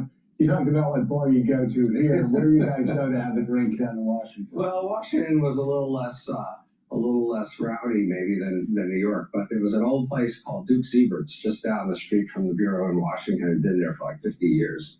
And so so that's where we went to hang out. And it's long gone, unfortunately, because it was a fun place. All right. Well, when Steve Ratner returns, we're going to talk more about the history of this building, and also, can I ask you about he's our Forrest Gump, because he was where he needed to be in 78, 79, amazing, and then he went to London, and bureau chief covered Margaret Thatcher. Okay, morning show, economic analyst Steve Ratner. Thank you. Living his We can have a segment. Steve Ratner. Chatting with Ratner. All right. There you go. Still ahead on.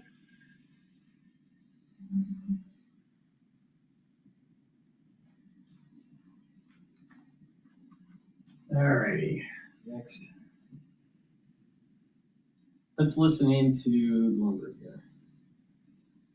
Catch up with L'Oreal and maybe take a little bit of market share, but it's been a struggle. All right, thank you so much. Alan Purnell is joining us for our Stocks to Watch. And for more conversations like this, be sure to subscribe to our Stock Movers Reports, where we offer 5-minute audio reports on the biggest winners and losers in the stock market. Subscribe to Stock Movers on Apple Podcasts, Spotify, or anywhere you listen.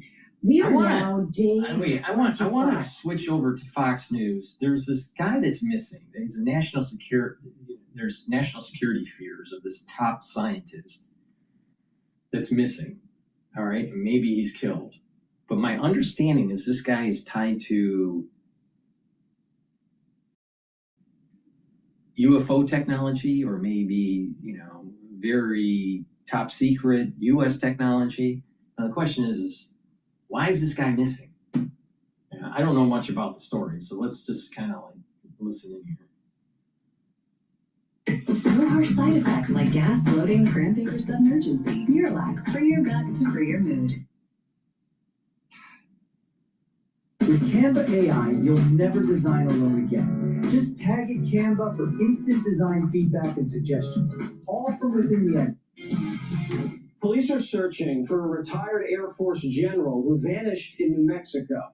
William McCaslin went missing last month. Members of Congress are warning this could be a national security issue. The general was involved with the Pentagon's most advanced aerospace research. He oversaw a classified space weapons program. McCaslin was in charge of the Air Force Research Lab at a base in Ohio. It's rumored that base holds extraterrestrial debris from the Roswell crash site. The general was tied in with the UFO community. A source told the New York Post the general was a gatekeeper for anything UFO related in the Air Force. He retired due to mental fog, but investigators say he's still highly intelligent and capable. McCaslin was an avid hiker. His wife last saw him leaving with a backpack and a .38 revolver. No phone, no glasses. He disappeared 6 days right after Trump announced he was releasing the UFO files. And he's not the only one. 8 months before the general vanished, a rocket scientist who worked under him years ago also went missing. She was hiking in California with two other... That's weird. That's very weird. Not just him missing, but a staff member years before. Wow. I'll tell you, something's happening here. They saw her smiling and waving 30 feet behind them. When they turned back again, she was gone, vanished in plain sight. They searched for days and couldn't find any trace of her. This is a very, very strange situation. And 11 days before the general disappeared, another scientist was shot dead on his porch. Carl Grillmar was known for discovering signs of water on a distant planet. He was gunned down in California. Freddie Snyder was later charged with his murder. He has a rap sheet, but was let out of jail by a Newsom-appointed judge weeks before he allegedly killed the scientist. We still don't know his motive. And we don't know if these cases are even connected, but this many top scientists getting killed or going missing in just under a year, looks like a major red flag. Chris Swecker is a former assistant FBI director. Chris, the mind goes right to a foreign intelligence service. Is that where your gut tells you this is going towards? Yeah, it is, Jesse. I mean, I understand the UFO angle has a lot of interest, and people love to kind of dabble in that area with their theories.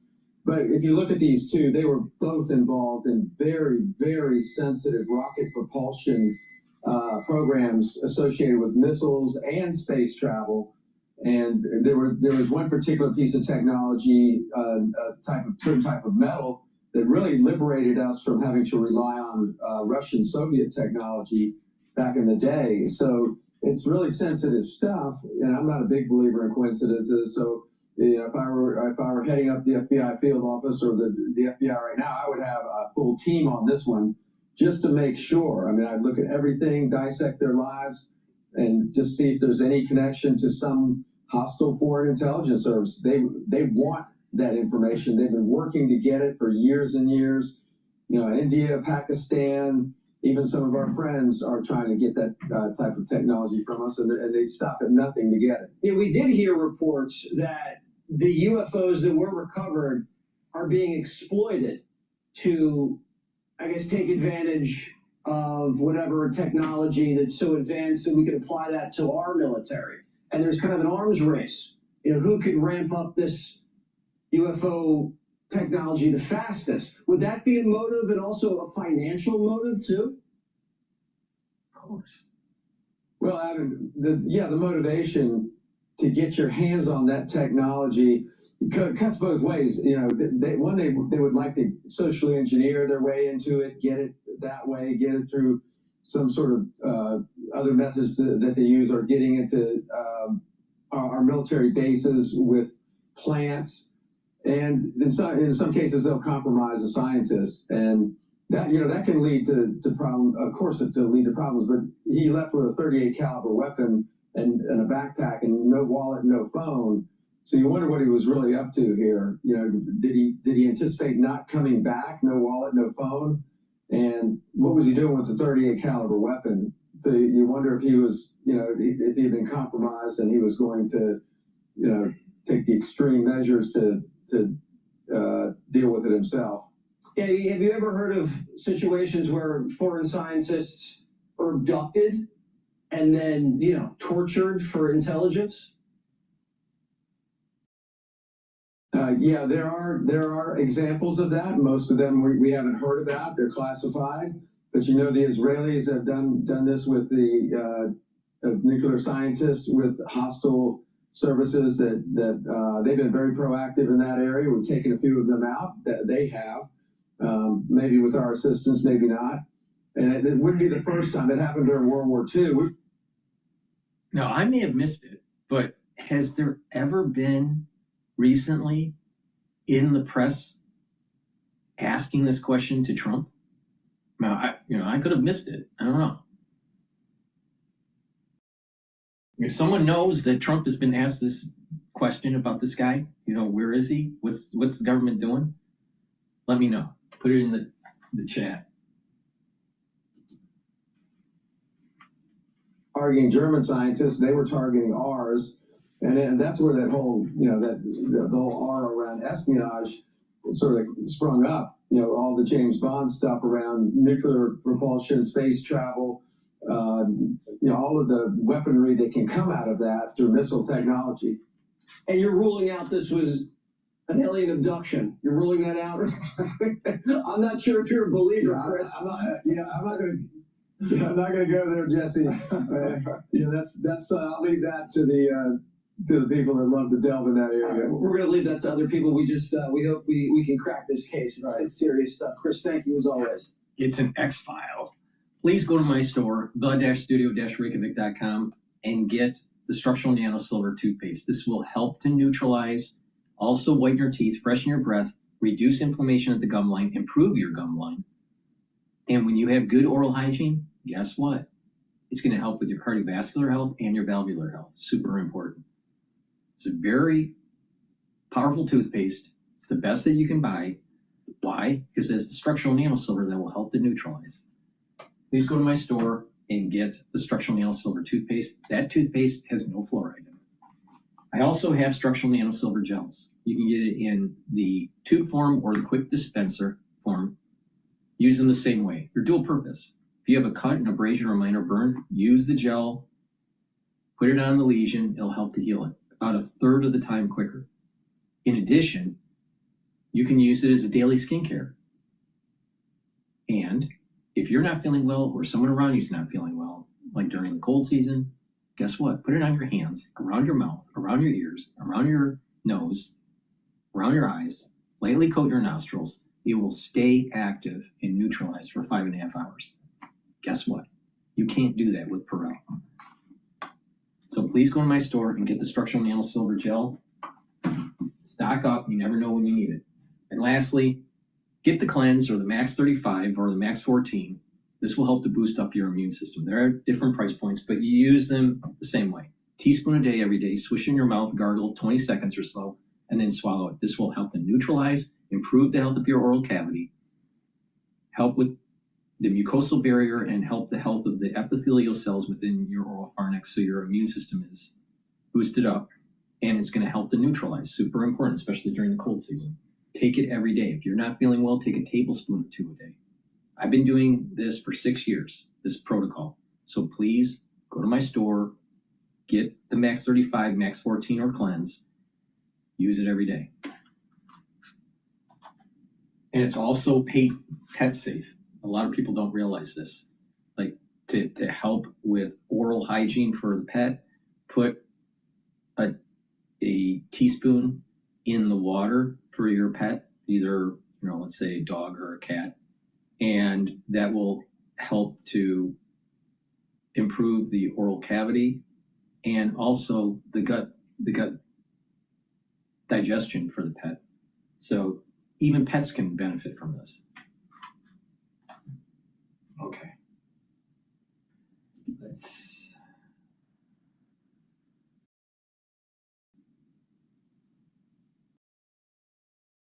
listen to Bloomberg here. Is this a coincidence? I don't know. Is it possible that the US rethought its energy strikes and instead is opting for a storming of Hard Island? Potentially. Again, we should be very careful about speculating here, but it appears that of these moving parts, the moving parts that include heavy military machinery are still moving in one direction, and that direction is continued war. Dan, what is the view of Israel these days? Do they want to continue to fight to maximize their ultimate position here? Will they do what the U.S. Wants them to do if it is, in fact, end the war? The Israeli Prime Minister Netanyahu at a press conference last week said openly and explicitly that Trump is the leader. That was the word that Netanyahu used, while Israel is the ally. Clearly, there's a pecking order there. Clearly, the United States calls the shots here. I find it very hard to believe the Israelis would continue on what is a very difficult long-range campaign for them. And keep in mind, they have a very lean Air Force, no strategic bombers. They have fighter bombers, F-15s, F-16s, F-35s. It'd be very hard to sustain that campaign without U.S. military support when it comes to suppressing air defenses and the like. Also, the Israelis are very busy in a second front of this war in neighboring Lebanon against Hezbollah, a major ally of Iran. So when it comes to the war in Iran, I don't see Israel continuing it should the Americans call it quits. However, war will continue on Israel's northern front, where it intends to get the job done vis-a-vis Hezbollah if it can't get the job done vis-a-vis Hezbollah's sponsor in Tehran. Dan Williams, reporter for Bloomberg News, based in Jerusalem, reporting on the ground events here in this day 25 of this war in Iran. The fighting continues, as we discussed, Paul, and Iran carrying out missile and drone attacks on not just Israeli cities, but also U.S. bases in the Middle East. Israel launching strikes at the western and central Iran, including Tehran. So no indications that the delay of any kind of military strike on Iranian energy infrastructure has resulted in any let up on the actual attacks and missiles attacks. That's what it seems like the reporting is, that the attacks are continuing on both sides. What we haven't heard is we have not heard from President Trump today via social media posts, and that was just shortly after 7 a.m. yesterday that posted that and really moved the market. Well, we haven't heard anything from Cash Jordan in a while, so maybe we should listen in. Now, should we listen about Iran or should we listen about Cuba? Let's listen to Iran. But before we do, listen to Cash Jordan. Please go to my store, the-studio-reykjavik.com, and take this stack that I'm going to show you to really improve your neural health. Clarity Factor, very powerful stack by itself, but if you stack it with what I'm going to give you, explain to you here, it's going to have a synergistic benefit. Now, Clarity Factor is going to get rid of that brain fog. It's going to allow you to concentrate. You're going to feel the effects almost immediately within 1 day of taking this. And over time, what this is going to do is have positive neuroplasticity. You're going to build those dendritic connections, so you're going to be thinking faster and you have better memory. This is really important to take every day. Drink it with filtered water. Another very important supplement to take to improve your neurons is to take the vitamin B complex. Now, this is really important if you're 40 years of age or older. Vitamin B complex will boost up your energy levels, not just in your neurons, but in your other cells. The first 4 B vitamins will boost up the ATP because it's part of the electron transport chain within the mitochondria.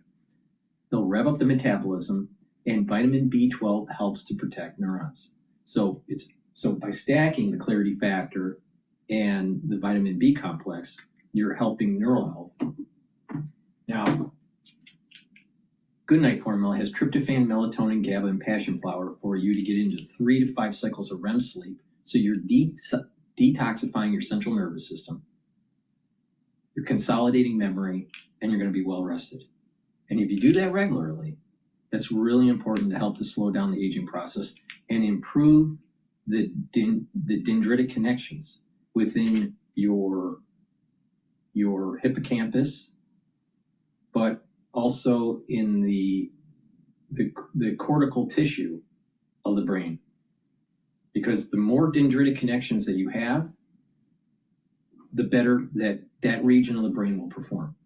And there's specialization within the brain for movement, for hearing, for spatial recognition, for processing, for management, for many different activities. Different parts of the brain affect certain things. But if the dendritic connections, if the connections are poor, then that area of the brain doesn't work as well. And you can see this when someone gets older.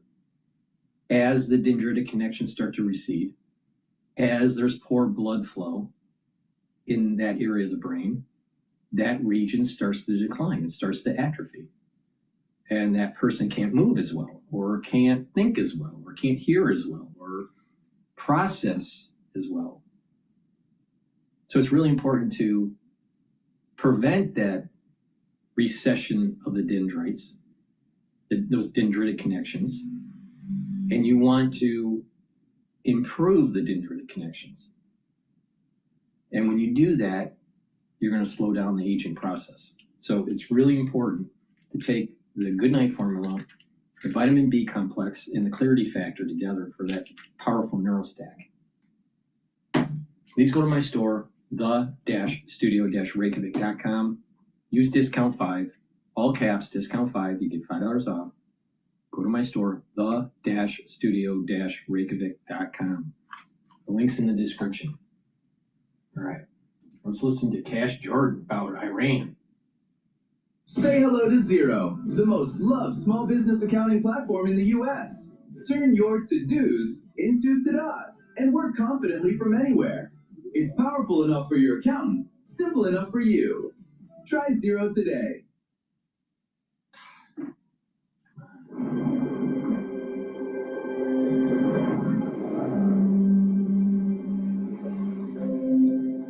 Trump posting to Truth Social just moments ago. On Iran? Look at I am this. pleased to report that the U.S. and Iran have had, over the last 2 days, very good and productive conversations regarding a complete and total resolution of our hostilities in the Middle East. Whoa.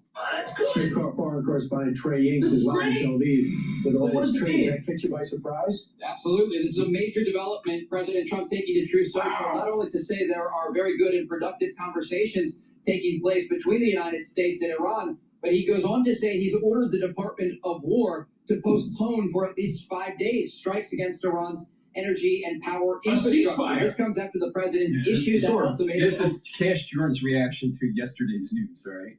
So I want to see where he takes us. But the reality is that it's the markets are looking at this as maybe a head fake. Maybe Trump is, bullshitting the world here.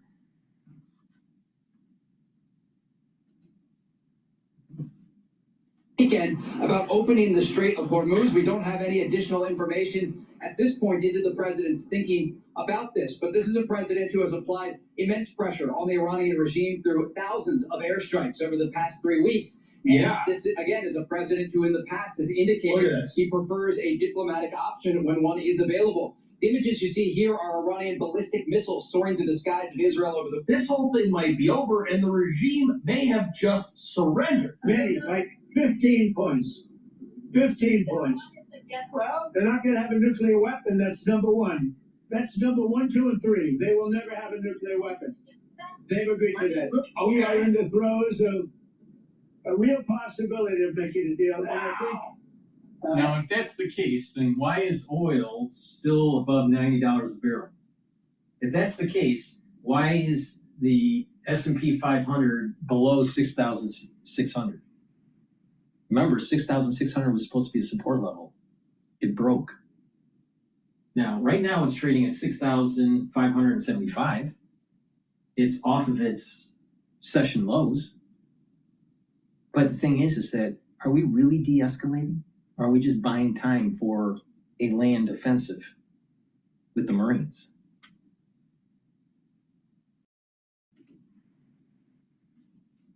For a betting man, I'd bet for it, but again, I'm not guaranteeing anything.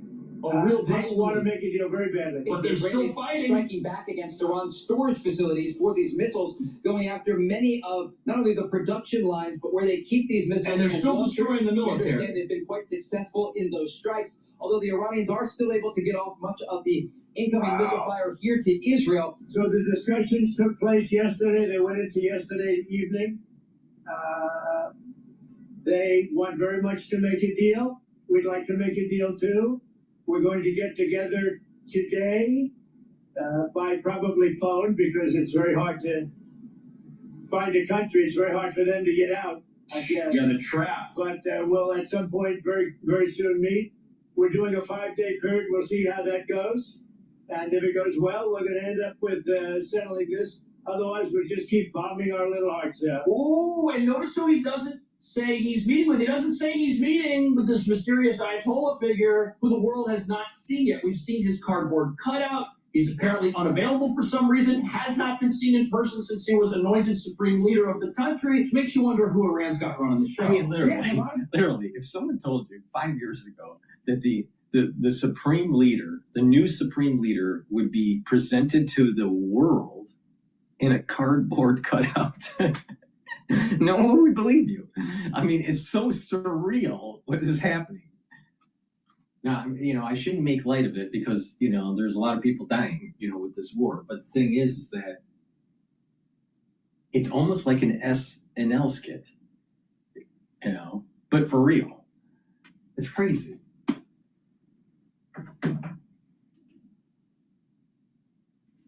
This is cloudy. This is certainly a major development, Marty, because really since this conflict started, this is the first time that any leader of any party involved in the war has taken any steps backwards, any steps toward de-escalation rather than moving forward with escalation. Yeah. But again, there's a lot we don't know. President Trump says that there is a 15-point plan that the United States, that he says Steve Witkoff and Jared Kushner have been negotiating with the Iranians for the last 2 days. Wow. We did not know that there was any behind-the-scenes negotiation. And in fact, right now, still, the Iranian side denies that any of this ever happened. Yeah, they're denying President Trump claims that not only did this happen, that it's actually moving forward in the right direction. He says it's productive, and for that reason, he says he's calling off his own 48-hour ultimatum where he said the U.S. was going to be striking Iranian power plants. Yeah. And he says now, because there is some progress, that's not going to happen at least for the next 5 days. But this is a confusing situation. The because reason you've got why people- Trump didn't want to hit the power plants, at least on the surface, he says, is that it would disrupt the community within Iran. Well, no kidding. No, what he's more worried about is that the IRGC was going to launch more missiles and maybe hit nuclear facilities within Israel, and that the IRGC was going to hit infrastructure in countries that are tied for the GCC. That's Bahrain and Qatar and UAE and Saudi Arabia, Kuwait. So they basically probably put a little bit of pressure on Trump saying, you need to find another way around this because we need to build up defense strategies. So if these drones come in and try to destroy the desalination plants or destroy the energy production or even the grid for the GCC, if we don't have that, buy some time and have that defense capability, then they're a sitting duck. What it was is that Trump got all pissed off during the weekend and he said 48 hours and or else, not realizing that his or else is actually during trading sessions. Now, if you notice how Trump really works, when he makes a big move, it's when the oil markets are closed on the weekend, not when they open up on Monday. And so his knee-jerk reaction has caused him to have to backtrack, get this to the weekend, and then make the move. Okay. Now, there's another element here. The chief of staff, Sally Weil, I think is her name. She has breast cancer. So she's going for cancer treatment. Now she's still going to work as the chief of staff. But it could have been that she was incapacitated or this ball was dropped because she was busy with her cancer treatment. And there wasn't someone to inhibit Trump's knee-jerk reaction. Now, that's speculative, what I'm saying here, but she is being treated for cancer. She is going to be working remotely, but she might not have that full ability to control Trump, right? So that's another element that I haven't heard anybody say in the mainstream media, that the chief of staff is really important to keep at bay the knee-jerk reactions of Trump.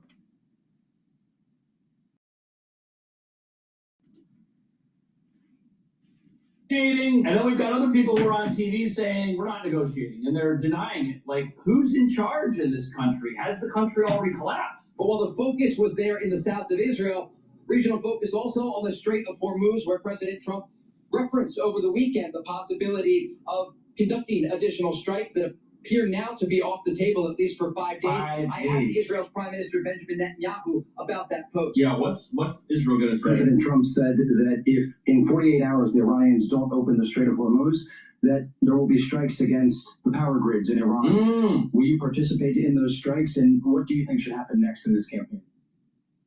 I think President Trump knows exactly what he's doing, and whatever we do together, and as far as possible in confidence.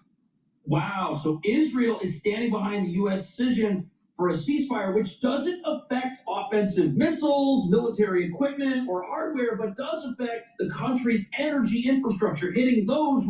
Or maybe there is no such thing as a ceasefire, and this is just buying time for the Marines.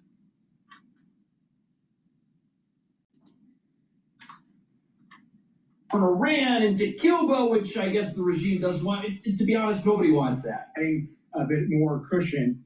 He also says the Israelis are on board with this, although the Israelis just today were launching airstrikes inside of Tehran. So we see the kinetic action still happening. Take a listen to what else President Those are Trump military said, targets, particularly with respect to nuclear weapon development from Iran. Oh yeah, the nukes. Tomorrow morning sometime, their time. When I talk to older Americans, they're worried about Social Security. It's something they really count on. Social Security helps cover what I need. Medicine. First Sometime, of all, people that are already on Social Security and the ones that are going to be receiving it soon, it's going to be there, all right? And you're probably going to get a COLA adjustment annually anyways, all right? So don't worry about it. The question is will Social Security be there for people that are 10, 15 years out before they retire? So these people that are already on Social Security, stop whining. Stop whining.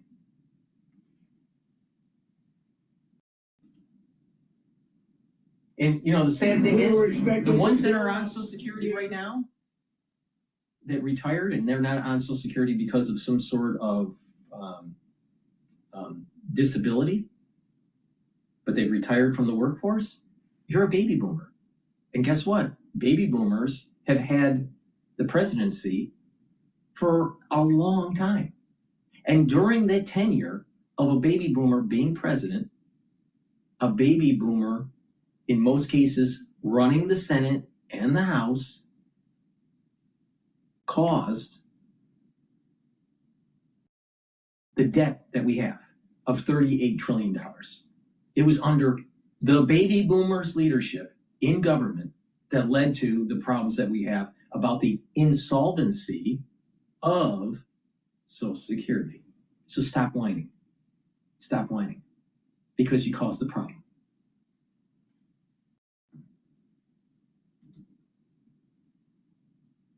largest electric generating plants. They called. I didn't call. They called. Oh wow. They want to make a deal. So they called. And we are very willing to make a deal. It's got to be a good deal.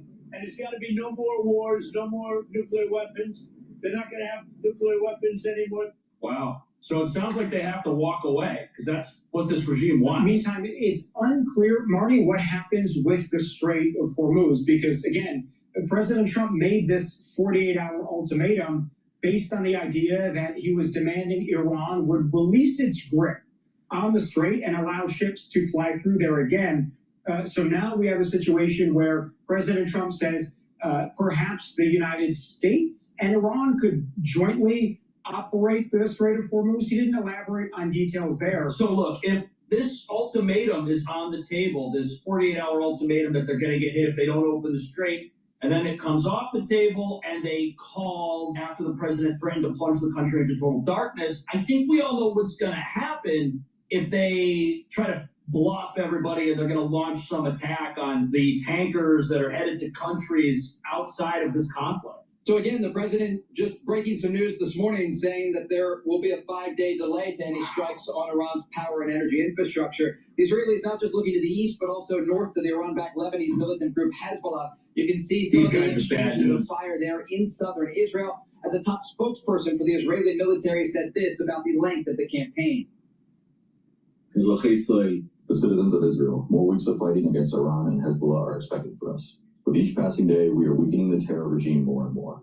We will not allow the terror regime and its proxies to constitute a threat against Israeli citizens and against the existence of the state of Israel. Even if there is regime implosion and there is a stepping away of the hardliners that have been running this place, you've still got elements, hostile elements, scattered around the world that could do things in the near future. Again, though, the headline today, President Trump saying in a post on Truth Social just minutes ago that the United States and Iran have had very good and productive conversations over the past 2 days. And again, President Trump is ordering the Secretary of Defense to delay any strikes against Iran's power or energy infrastructure for at least 5 days. Guys? So we're still waiting, Trey, on any response from the Iranians, because the foreign minister yesterday said, I'm not interested in talking to the U.S. He usually is the spokesperson. Were they talking behind his back? Does the American shows. Yeah, absolutely. And look, you have two relatively moderate voices within the Iranian regime that are still alive, the foreign minister and also Iran's president, Masoud Pezeshkian. Many of the hardliner Shia clerics have been taken out in Israeli and American strikes over the Like past the 3 weeks. Ayatollah. But there still is this underlying message that we have seen from the IRGC and other officials in Iran that they want to continue the fight. And so we'll have to do some reporting to determine currently what the situation looks like. You've got some government officials who want to surrender and others who are like, we want to fight forever. This is a forever war and we're going to win. So the idea that this regime is part of the ones that are entrenched and want to fight more, part of it's because of their belief in the religion that they will usher in the Messianic age by setting the world on fire. Another part of the IRGC is that if they stand down and the people rise up, they're going to kill them because of they're going to hold them accountable for the massacres, the protest massacres. So they're in they have to fight.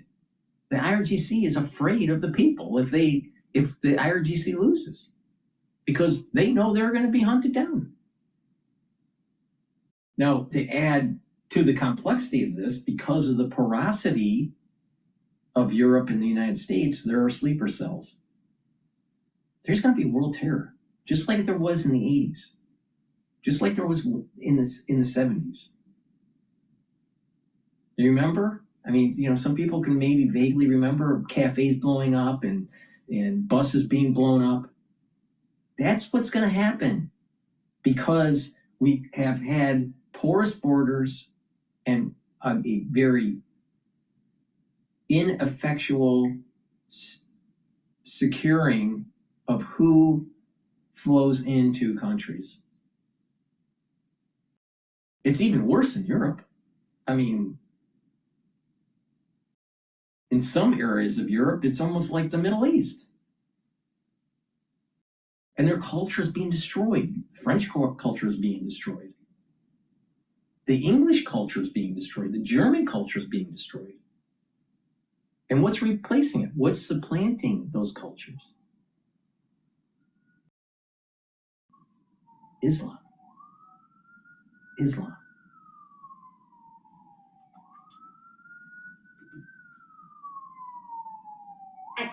It is unified, couldn't be further from the truth. Appears to be a negotiating table, and whether or not the Iranians are serious about creating and referencing a deal with the United States. They must be serious, or Trump wouldn't stop. That's straight. Because you just talked about a lot of the leadership. They're gone. They're dead. Generals, foreign minister. The foreign minister is still alive. But who's the point person now? Who's the United States communicating with? Do we I don't know that? if we know that. It's a great question. The era of the AI trade-off is over. No more choosing between fast and affordable. Welcome to the new base. It's a great question, and we don't know that. There are a number of people who could communicate on behalf of the Iranian regime. This is breaking news from Bloomberg. Saudi Arabia and the UAE are among the Gulf states considering joining the war against Iran. Okay? Now that just was released by Bloomberg.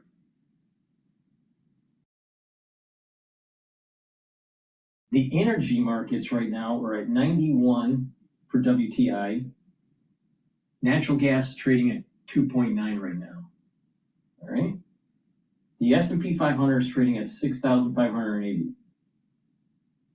If the WTI doesn't get back down to 88 soon, there's not going to be a de-escalation in the Middle East. So if we don't see $88 a barrel, like by the end of today or tomorrow, buckle up, because this is going to get a lot worse.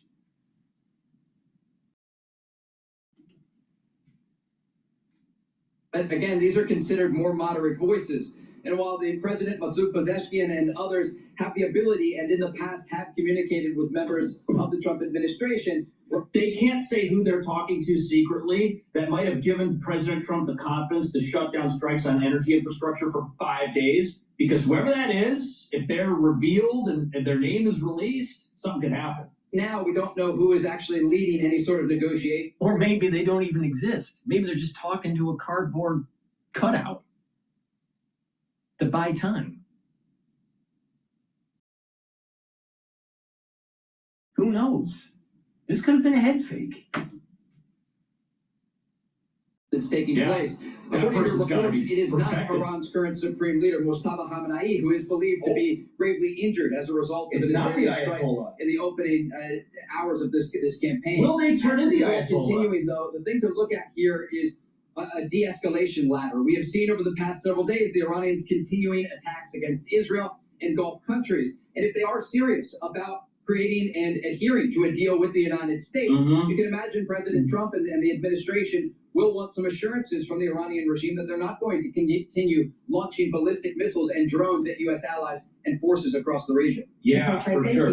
My guess is whoever they're talking to is somebody that holds enough sway that if they say that they're going to do something and they want to have a talk and they're agreeing to things behind the scenes, and it's enough to get the U.S. to stop elements of this campaign, which we're about to take things further after Trump's recent ultimatum, this has got to be somebody that can tell the military to surrender and get results. Let me read the full Truth Social that the president just released. I am pleased to report that the United States of America and the country of Iran have had over the last 2 days very good and productive conversations regarding a complete and total resolution of our hostilities in the Middle East, based on the tenor and tone of these detailed and constructive conversations, which will continue throughout the week. I have instructed the Department of War to postpone any and all military strikes against Iranian power plants and energy infrastructure for 5 days, for a 5-day period, subject to the success of the ongoing meetings and discussions. So what it looks like is this. And another thing that no one's talking about is Passover is April 1st at sundown.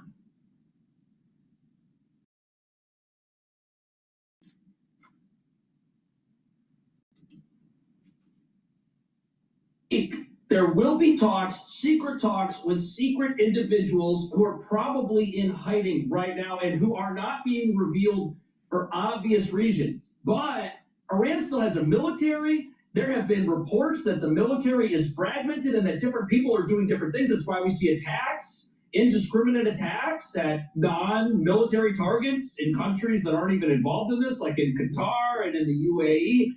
And they still have some missiles and some drones. For a 5-day period. Meanwhile, growing concerns over Iran's missiles over the weekend, how far they can actually go after Iran launched ballistic missiles towards Diego Garcia, a U.S.-UK base in the Indian Ocean, 2,500 miles away. So now you got to understand something. This was a capability that every single person said Iran does not have. They are peaceful. This regime. This is just proving my point about bioweapons. The intelligence agencies couldn't get it right on the actual distance of the rocketry that they have. How are they going to know that the Iranians aren't building biological weapons in 1,000 square foot building? I'm telling you, it's not the missiles. It's not the conventional warfare. It's the unconventional warfare, and it's not nuclear. It's biologic. That's the black swan. And everyone thinks that the Iranians couldn't do that. No. Yeah, right. And again, Shias believe it's setting the world on fire. But why do we assume that it's fire from a nuclear weapon? Why do we assume that it's fire from conventional weapons? Fevers are higher temperature. Maybe that's what it means. It creates a fire within the body.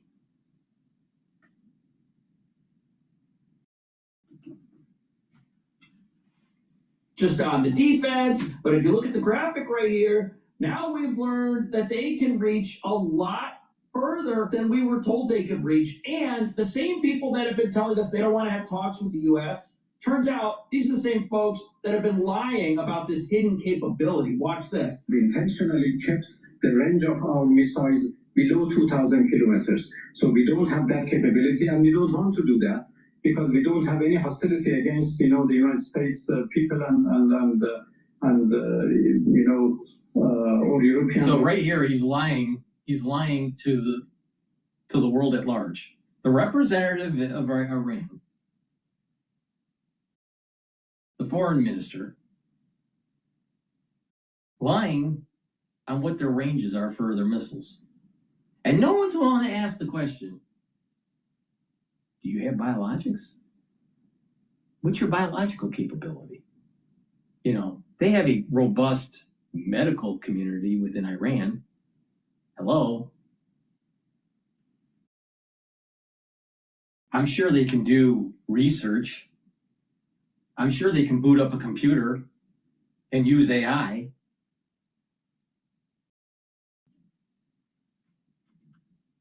Oh, really? So that whole thing was a lie. And that was a lie that was picked up and parroted by everybody that said, oh, Trump's doing the wrong thing. He's going after a country that's peaceful and that can't hurt us even if they wanted to. And the U.S. is wrong. And this is just a big mistake. Well, it turns out they were lying. And now that this capability is on the So table. they're lying about their missile capability. And you got all those people that are America first and want to be a pacifist. Well, what happens if the IRGC actually uses biological warfare? Is it America first now? Should we be a pacifist? See, it's better to kill off the IRGC and the Ayatollah theocratic regime before there's a problem. You want to get the cancer out early before it metastasizes. That's just a standard procedure. That's part of the SOP, right?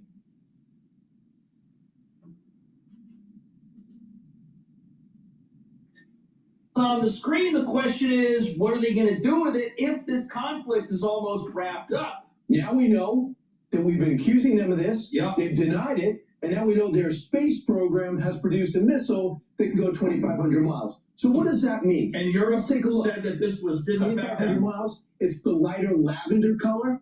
First off, what is now in target? I don't think they're going to Now be think targeting- about this. Let's put on our Tom Clancy hat. All right.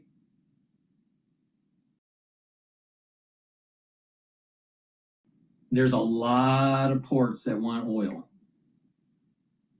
And there is oil being filled in tankers that are from Iran, wanting to get to India, wanting to get to China. All right?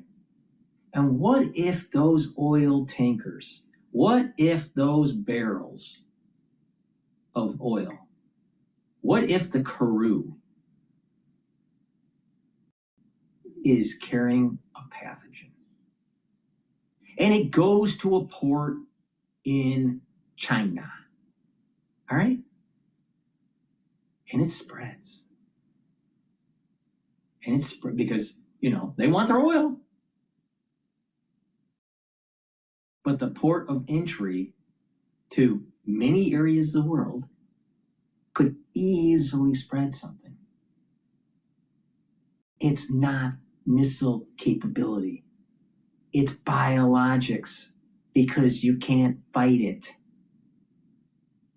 Well, you can if you have countermeasures, but you can't fight the original entry into your country. You just have to take the hit. And then you can create monoclonal antibodies and inoculations and, different therapies to try to fight it.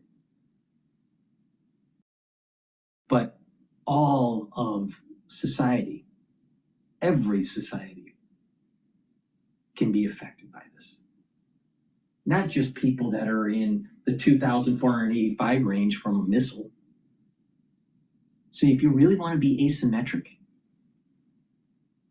if Iran really wants to knock out the big Satan, it's biologics, not conventional missiles. So people would say, well, why didn't they do this in Iraq and Afghanistan? You know, why don't they come up with a program that harms Western civilization? They don't have an educated population, and they don't have the infrastructure. They don't have the supply chain. Iran is more secular than people realize. Iran is educated. Iran has a robust medical and biotech industry. Now, is it as robust as the United States? Probably not. But it's good enough. It's good enough. And everyone's missing it. Everyone. Fox News, Bloomberg, Cash Jordan, Alex Jones, everybody's missing the big elephant in the room. And it's tattooed with a biohazard tattoo, all right? And it's from Iran. You better pay attention to this, because if we don't kill them, we are in trouble.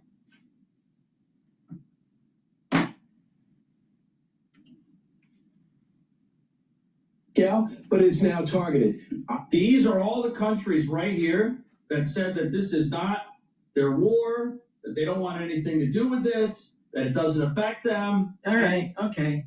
You know, do you really think that Rome is going to be bombed? I don't think so. You really think Munich's going to be bombed by their missiles? Nah, I don't think so. Paris? Nah, I don't think so. London? They should hit London, but they're not going to do it. Berlin? Nah. Oslo? No. Moscow? Definitely not. But these places want oil. These places need oil. These places need those tankers that are parked on both sides of the Strait of Hormuz to start flowing oil to the world. And that's the Achilles heel. That's the entry point. That is the danger zone. And how are you going to stop it? How are you going to stop it?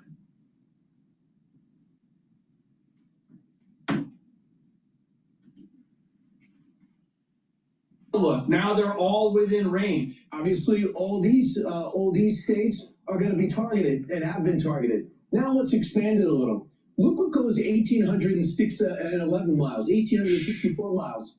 You got the capitals of Rome, Munich, Paris, of Italy, Germany, and France. Suddenly they are paying attention, I imagine. Maybe it is their fight. Maybe. And of course, in London, where they've decided to just let their military wither. And then we have Oslo and Berlin. Besides that, I think every NATO capital is now under watch. What if the reason these NATO frenemies didn't want to get involved in this campaign is because they knew Trump was right, because they knew that when Trump said these guys have long-range missiles and the West is at risk, what if they knew that, hey, we're already at risk, we're already compromised, we don't want to get into this thing in case we are immediately hit, and they knew the capability was there. That's a frightening idea. No longer speculation. You can't say America's making it up, because we just watched two missiles go 2,500 miles. Yeah. The first one went, the length knocked down, the other one failed, was heading that direction. What else can I tell you? How about what the rocket looks like? Yeah. I'm pretty sure this is not going to bring any astronauts to the moon, but this is what the rocket looks like that goes that far and that long. Wow. We know they've made great progress with drones. Now we know they made great progress with missiles. What does that now mean about the danger and the imminent threat?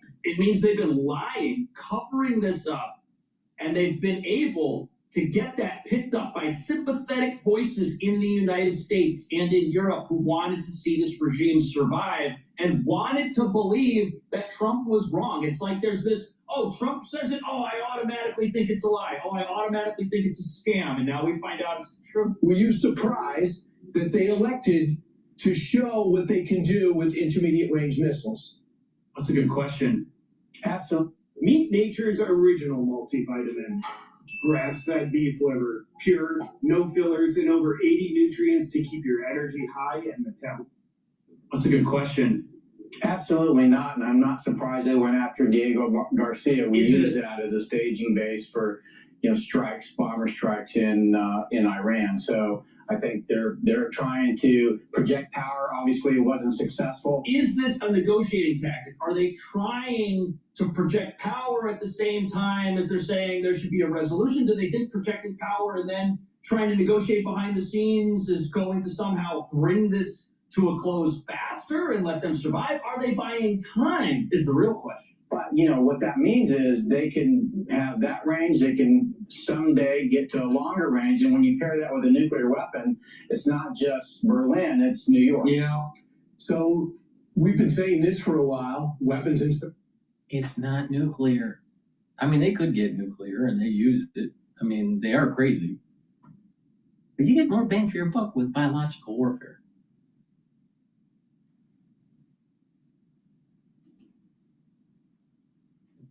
Just go back and forth, and we hear rumors and thoughts depending on the president. We decide to approach it differently. Does this actually give the president clarity in order to tell our allies why they need to be involved in this on some level? Why it involves them? Well, and you can imagine why they're not doing anything. They're worried that those missiles are going to go raining down on their capitals, and they should be worried.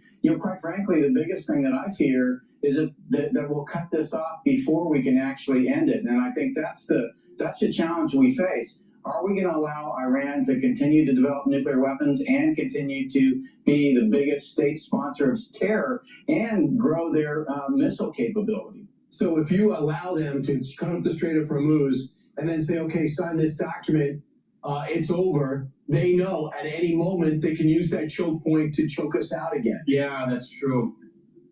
Absolutely. And I think if you look at that geographic area, the strait is really kind of reminiscent of the Battle of Vicksburg. The South was blocking shipping going down the Mississippi River. And in this case, that's what the Iranians are doing. So we're going to have to set up something like Southern Watch, but also with an emphasis on drones. But then the other question is, we've got these talks going on behind the scenes. It's very possible that whoever's in charge of the country and in charge of the military right now, who is likely not the Ayatollah, we don't know if he's being captured, if he's been held hostage, if somebody's got him under wraps, or if he's apparently in the hospital or something and unable to be part of leading the country, which is why we haven't seen him. It's very possible that there's complete regime change, and we don't have to worry about any of this, because if the regime's not there, we don't have to watch them like we might have had to watch Saddam. In order to keep shipping flowing while this goes on. So where would you be targeting? We have 7,000 targeted. We have a lot of success, AI and precision. What would you do? What would you be focusing on, General? I would be focused on the areas where are the shipping choke points, which is the Strait of Hormuz. And if you route the shipping in a way that you minimize the threat, perhaps we can get the ships flowing again. What do you mean by that? How do you go through a small strait in a way to minimize risk? Right.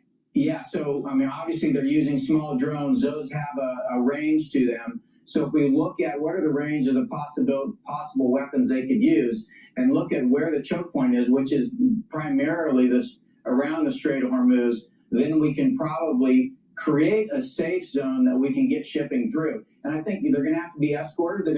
We're going to have counter drone systems in there, and we're going to have aircraft overhead that can take targets out as they pop up. So perhaps that's something that is going to happen here. We've got European leaders saying that once the fight is over, they could do some escort duties. I mean, this is classic. This is just classic French. All right.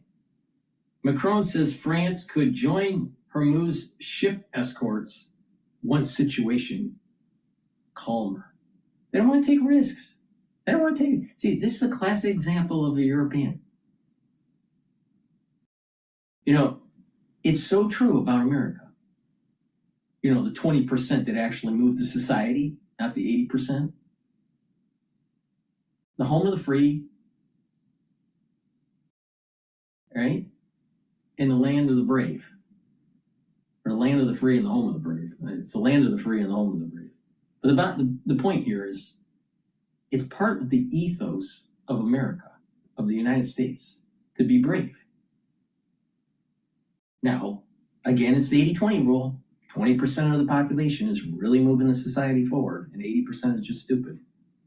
But here, you have Macron, the French, not willing to get on the battlefield and get the job done. Well, they got to wait until someone else, the United States, actually calms the situation down, and then they can, you know, they can participate. Where's the risk taking? Where is the risk taking?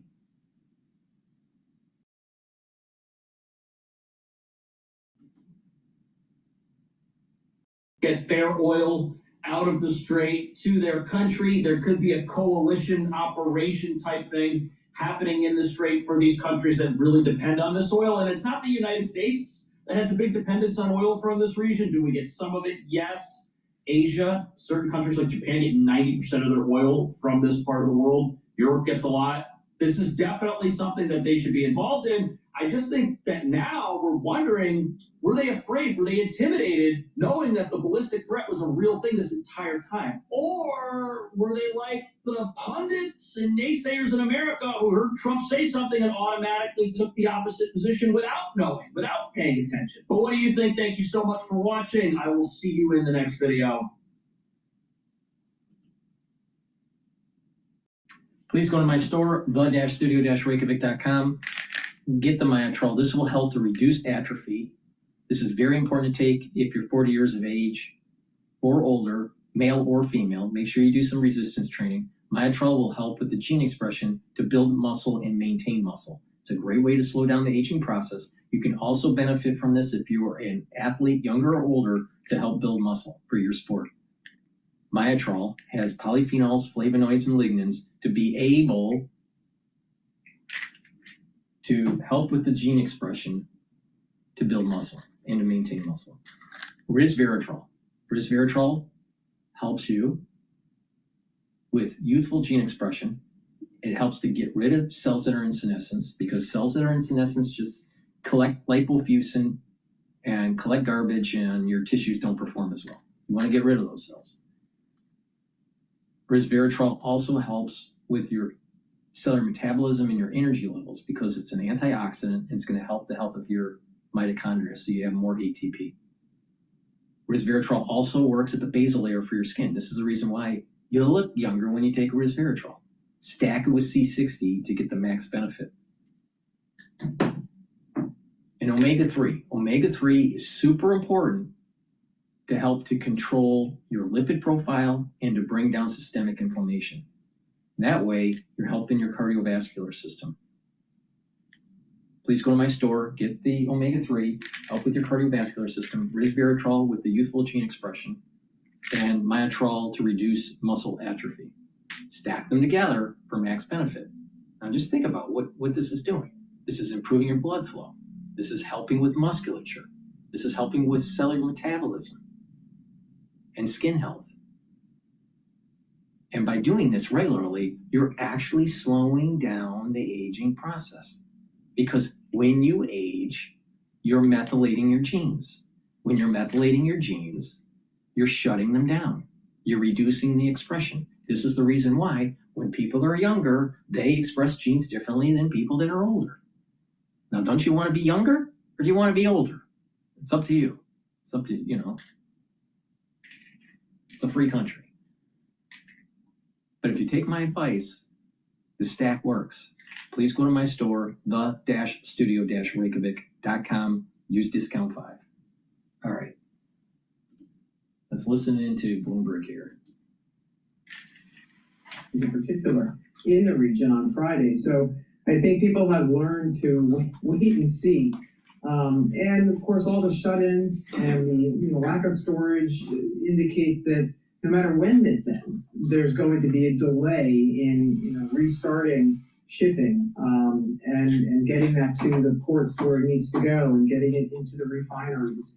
So I think this is probably more drawn out than a lot of folks want to recognize at this point. And there's always it might be over in 2 weeks, or it might be over in 4 weeks, and and if that proves to be the case, by the way, then it is just a short-term blip, and that small delay in shortages and in arrivals will be overcome within a matter of months, and then we'll be back to normal. But it's hard to see that happening at this point, given the stance that Iran seems to be taking, which is still pretty bellicose. So, all right, let's get away from the war. Let's focus on some fundamentals. One of the themes before the war was AI, and stories kind of evolved from just buy everything AI related. The more you're spending on AI, the better. Now the market's trying to differentiate and try to find winners and losers. And boy, before, earlier this year, it was the software stocks that were considered to be potential losers to AI. How do you think about the AI story and the winners and losers? I think if you look at the AI situation in stages, right? First stage, build the capacity to do this, get the models up and running, develop applications. And we're seeing more and more of those happening.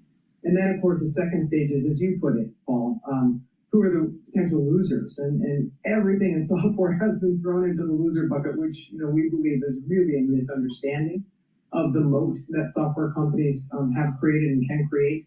And that moat was never about their ability to write the code. In fact, they should be among the best beneficiaries, because if code writing gets faster and cheaper and better, then they're going to be the first ones to adopt it. And we're certainly not yet seeing any really significant headwinds for software companies in their sales and in their profits. And I think over time, as they report again this coming reporting season and onwards, we're going to see their numbers for a lot of the companies, the ones that we like anyway, hold up pretty well. So I think that's a misread. I think there's been a little bit of a pullback across the board as folks diversify their portfolios, because they probably got pretty overweight. And diversification is generally a good thing. You're missing out on other opportunities if you're really concentrated. All right, Joanne Feeney, thank you so much. Partner and portfolio manager at Advisors Capital Management. And it's not just, of course, the software companies. Investors are also discerning the difference between chip makers, right? Memory chip makers have become kind of the go-to play right now, because their memory chips are so in demand by all the AI chip makers and all the hyperscalers, and they can't make enough memory chips, the old school memory chips, to meet demand for all the other things that require those parts. Yeah, and we had a guest on earlier today from Alger, and he made just a very another bullish case for AI and how they're continuing to focus on that as a major theme. And so it's good to get away from the war talk and say, let's focus on some fundamentals here. No, absolutely. Having said all of that, you look at what is happening across markets.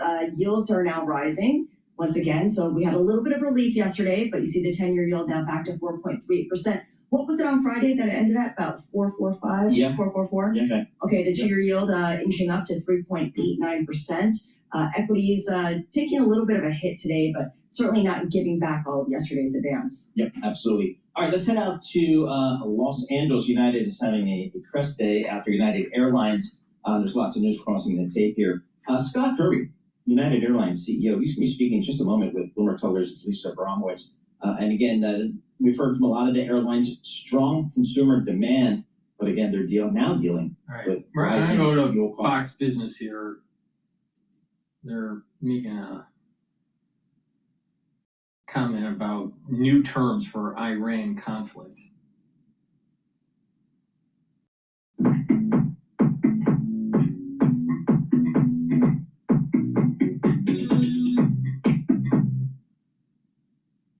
Come on. The name's Hampton. I've come a long way from my Humpty days, and I've learned a thing or two about crashes and falls. That's why We're giving it 5 days, and then we're going to see where that takes us. And I would say at the end of this period, I think it could very well end up being a very good deal for everybody. As good as if we went all the way and just literally annihilated the place, which if we don't have to do that, that would be a good thing, not a bad thing. President Trump directing the Department of War to postpone strikes on Iran's energy sites for 5 days. That deadline is Friday, over what he says are productive talks toward a resolution with the regime. I spoke with the president yesterday here during the show, and he told me Iran wants a deal badly. Meanwhile, thousands of U.S. Marines are reportedly set to arrive in the Middle East this Friday. That's the day the president's deadline is set for Iran to reopen the Strait of Hormuz, get traffic moving and oil prices lower. GOP lawmakers, meanwhile, are discussing that $200 billion Pentagon ask for the Iran conflict and whether or not they should attach the defense funding to a reconciliation package, also now being spoken about. Joining me now is Iowa Senator Joni Ernst, a member of the Senate Armed Services and Homeland Security Committees. Senator, it's good to see you. Thank you so much for joining us. And you served as a company commander in Kuwait and Iraq and retired as a lieutenant colonel in the Iowa Army National Guard after 23 years of service. I want to thank you for your great service to this great nation. What are your thoughts on the status of this war today?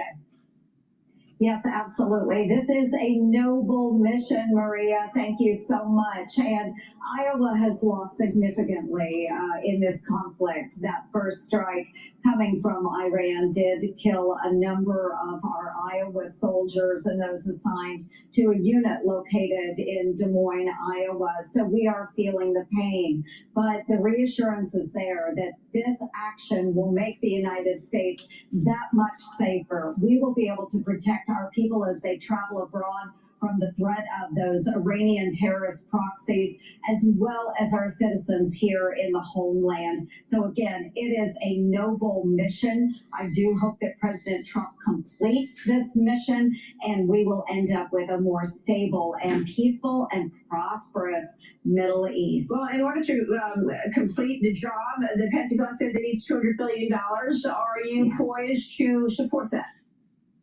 I think it's really important, Maria, that those representing the Pentagon and the pocketbook come together and we discuss what exactly that $200 billion would go towards. Will it be towards munitions? Will it be to additional platforms? All of that needs to be laid out for us. And I think if they present a convincing argument, absolutely, of course, I am one that would be likely to support a package like that. But we do have to have the specifics on where that money is going to go. And what's your take on a potential reconciliation package before the midterm elections, Senator? Well, I absolutely would love to see another reconciliation package. I do think this is important, and I think we have a number of Republicans on board with that. Well, I just spoke with Congressman Andy Barr, and he made an interesting point to me. Now, when I spoke with Mike Lee about the SAVE Act on Sunday, he told me, well, we couldn't put the SAVE Act in a potential reconciliation package because it's not a budgetary item. Right. But Andy Barr was with me, and he actually convinced me otherwise. Watch this. We do need to use the tool of reconciliation for all of these issues. I think we do have the makings of a potential deal to fund partial DHS. But really, this is. But you can't put the Save America Act into the reconciliation plan. You would have to recast it. You would have to change it and make it into a budgetary issue. How do you do that? Well, it would obviously relate to funding of states to implement the provisions. Oh, okay. So maybe there is a way. I think there's potential ways to get creative with it, and if there's a way, we should pursue the Save America Act. But we need to put the Democrats on record. Senator, if your colleagues on the left refuse to institute proof of citizenship for people to vote, then is there an argument to be made that if you're going to be giving, you'll be giving money to states to institute secure elections, maybe it becomes a budget item? What do you think? It sure could be, Maria, and that is an interesting take on it.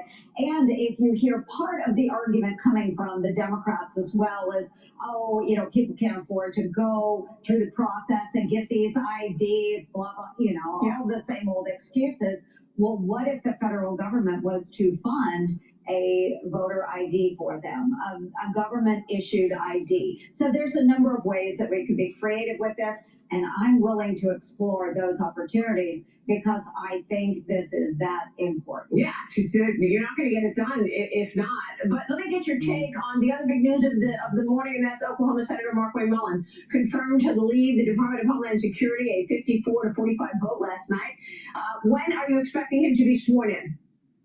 Well, hopefully very soon, if not today, very, very soon after. So I know the president is anxious to get Senator Mullin, now Secretary Mullin, into place, and we are anxious to see this as well. We know that he is key when it comes to the negotiations for DHS funding. We must end this impasse. We must make sure that we are funding those that are out there on the front lines protecting our homeland. Well, it's incredible because you're not getting any support to do so from the Democrats. So how do you break that logjam? Let's say he's sworn in today at 1:30 is what Ashley is telling me, that it will be today, and we're watching that. Is he going to be able to move the needle in terms of opening up the department?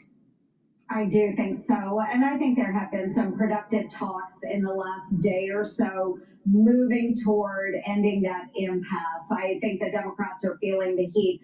Obviously, we want to make sure that the men and women that are working within the structure of DHS are being paid. It is incredibly important. Our TSA agents are seeing those paychecks, our Coast Guard and so forth.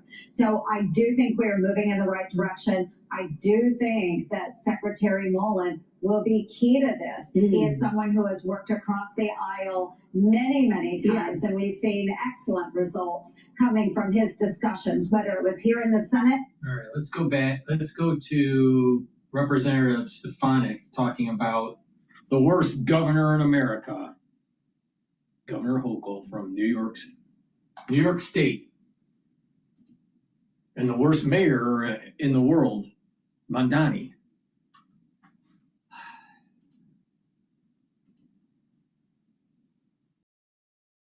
New York Governor Kathy Hochul now begging wealthy residents to come back to the liberal state after telling Republicans to get out of town just 4 years ago. Watch this. Just jump on a bus and head down to Florida where you belong, okay? Get out of town. Get out of town. All right, so she said this on August 22nd, 2022.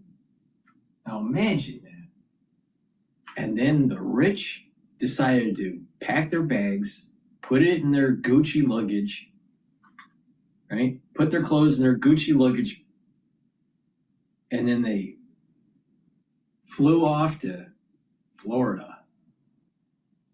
And now, March 11th, 2026.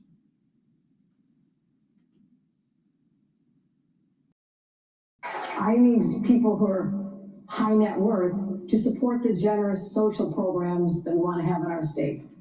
Now think about that. No. Think about that. They can't support the social programs because they destroyed the economy. Maybe the answer is to truncate or eliminate the social programs. That's the answer, because you can't afford it. You can't keep on demonizing people that are actually the engine of commerce. You can't keep on demonizing the ones that are the doers in society. It's that 20-80 rule. 20% of the country is moved in the positive direction economically. 80% are just riding the coattails of the 20%. That has been like that for many decades. Now, that doesn't mean that there's not crony capitalism. There are crony capitalism. There are problems with, certain legality. It's not laissez-faire capitalism. We want things that are regulated. We want people to play by the rules. But the thing is that when you keep on pushing progressive policies that the society can't afford, don't be surprised that the 20% decide to go away. Isn't this the main story of Ayn Rand? Is this the main story about if you have socialism taking hold in the society, the doers will just find an island, will do commerce somewhere else. Atlas shrugged. Now, who's Atlas? Atlas is this mythical character holding the earth on their shoulders. Well, this is the 20%. That's Atlas. You kick out Atlas, don't be surprised the world crumbles. It's not supported. That's what's playing out in real time in New York. Exactly what Ayn Rand wrote in Atlas Shrugged.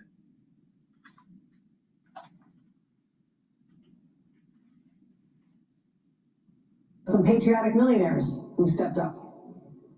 Okay, cut me the checks. They just, if you want to be supportive, but maybe the first step should be go down to Palm Beach and see what you can bring back home, because our tax base has been eroded. Wow, that'll be a hard sell for top earners as New York City Mayor Zoran Mamdani pushes a 9.5% property tax increase on residents to fill the city's more than $5 billion deficit hole. Joining me now is New York. Now think about this. They want to increase the property tax in New York by 9.5%. There are many people that have two properties. Maybe they live in one and then they rent out another in New York. Okay? That means they would be hit 9.5% on one property and an additional 9.5% on another property. The rich are going to leave New York. There's no reason to stay. First of all, you shouldn't even own in New York. It's stupid. You should be owning in suburbia. But the point here is that this tax hike plan proposed to close New York City's $5.4 billion deficit. Well, part of that deficit was financing all these illegal immigrants. You know, they stayed in hotels. They were given freebies. That costs money. What about their children going into the school system? That costs money. They're not even American citizens. They're not here illegally. They're not here legally. They're here illegally. And now we have a deficit of $5.4 billion. Maybe New York City should stop the social programs. Instead of asking rich people to move back, instead of asking for more money from the middle class, because most of the people here that are going to be affected by the 9.5% aren't going to be the rich. It's going to be the middle class that are homeowners, that own their property or have a mortgage on their property. The far majority of the people that are affected by Mamdani's policy here is the middle class and the upper middle class, not the uber wealthy. The uber wealthy is already out.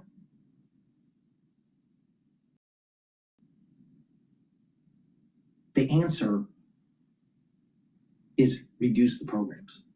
Oh, you can't have that because you get a person in there like Mamdani or Hochul and they promise the world, they promise the moon. But once they're there and they realize that they can't deliver, then they start demonizing people and begging and having all these schemes to erode the middle class. Socialism never works, ever, ever. And socialism is just a one step away from communism, one step away from Marxism. Marx came from a wealthy family. Marx was an educated individual, Karl Marx, and Marx was a lazy ass. Just like the typical liberal coming out of school thinking they know it all, but they're not willing to do anything. They're part of the 80%. They're not part of the 20%. These people like Karl Marx, these people like Hochul and Mamdani, they think they know better. They think that they should tell you how to live your life. They don't subscribe to the idea of the Enlightenment. They don't subscribe to the idea of life, liberty, and property rights. No, they believe in top-down government. They believe that what you earn, they should be able to take away for the good of the people. That's not the Enlightenment.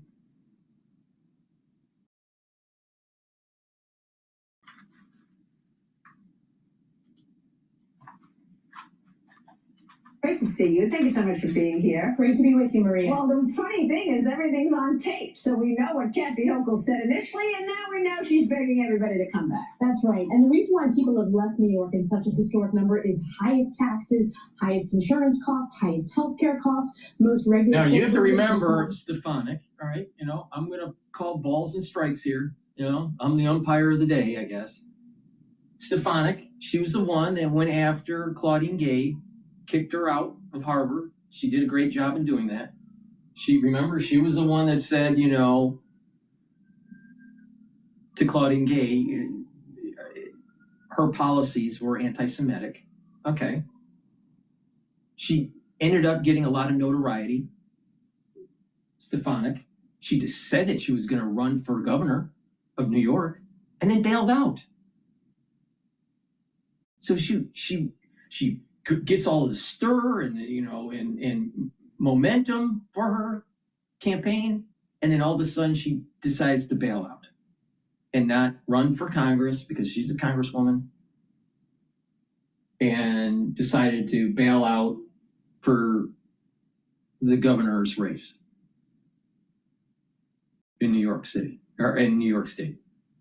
All right? But now she's going to be on Fox Business, and she's going to say how bad Hochul is. And Hochul's bad.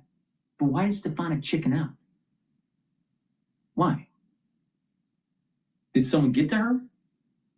Did someone, you know, threaten her somehow? Who knows? Who knows? Did someone, you know, pay her off to, you know, step aside? Who knows? There's something odd about Stefanik. Even though what she did in Congress against the Ivy League, I was for. I mean, she absolutely 100% home run. Did a great job. But why did she chicken out? If she really sees that there's a problem in New York, and she has the notoriety within the Republican Party to perhaps prevent Hochul from being governor, why did she chicken out?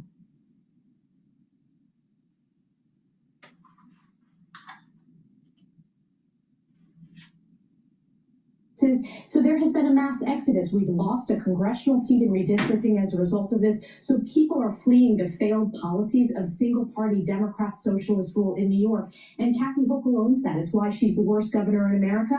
And now you have a mayor of New York City who is proposing even higher taxes. And if you take a picture of Hochul, you got to wonder, how much makeup does she need every day? Whitmer, which is the governor of Michigan, which I'm sure is going to be running for president of the United States. Whitmer and Hochul, they're from the same cloth. Female, ultra-liberal, pushing progressive programs, and they need a lot of makeup.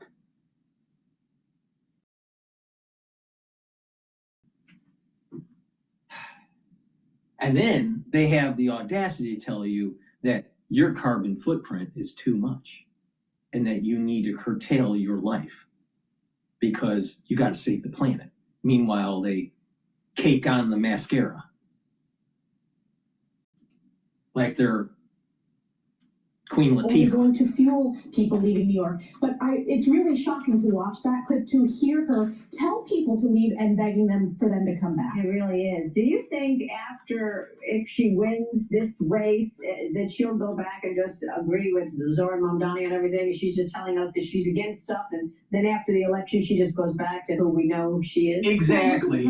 She did this with congestion pricing. When she said she's not going to increase congestion pricing, as soon as the election was over, she went ahead and raised those, and that is a tax on commuters. It's a tax on Yeah, but Stefanik, why'd you chicken out? Do something about it.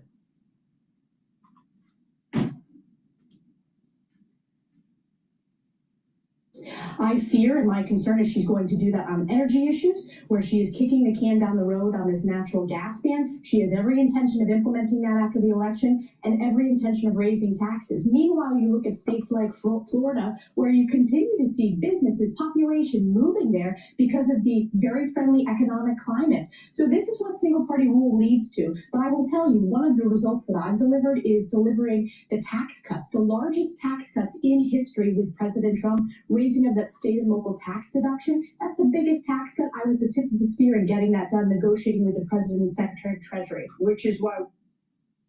But she chickened out and wasn't willing to run for governor.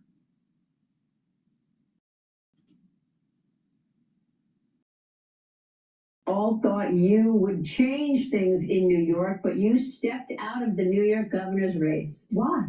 I did. It was a difficult decision. We have a very slim majority in the Congress, a one vote, and that work is very important to run through the tape and get that done this year and complete my term. I also am a mom. I have a 4-year-old who is in pre-K4. I'm teaching him to read, and I want to make sure that when you're running for a statewide office, it needs to be... Let me get this straight. She knows that social programs are destroying kids' education because just look at the data. Kids can't read and write because the liberals are in control of the educational system. So she's saying, I'm not going to run for governor so I can teach my kid to read, but yet I'm going to let everybody else's fucking kid end up with poor outcomes because she's willing to let another Democrat run for governor, win, and destroy the state of New York. That's what she just said. But she sugarcoated it because she's a mom.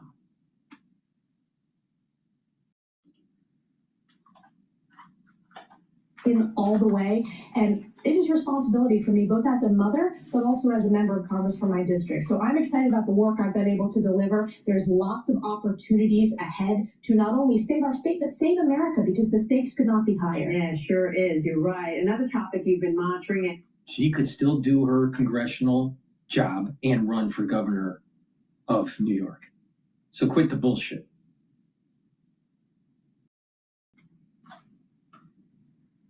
She's selling out. That's what she's doing.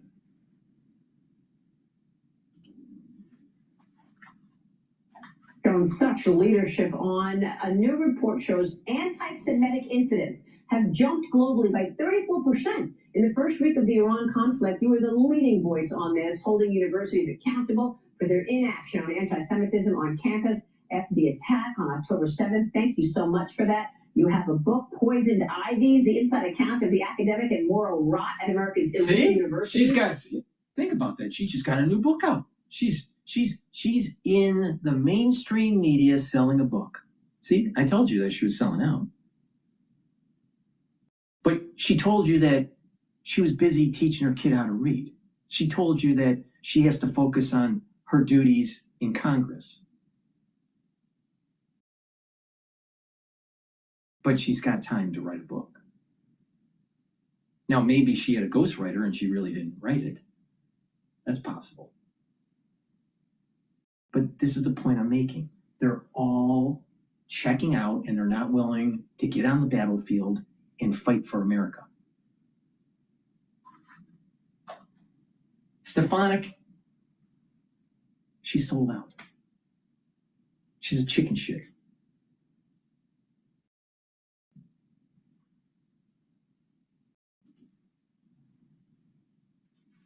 What's the situation like today? It continues to skyrocket. This is it's a moral crisis across the country, but around the world. And we've seen that uptick since the start of the Iran war. But look at the state of New York, where you have a very large Jewish population that has skyrocketed. And the book goes into depth on the hearing heard around the world.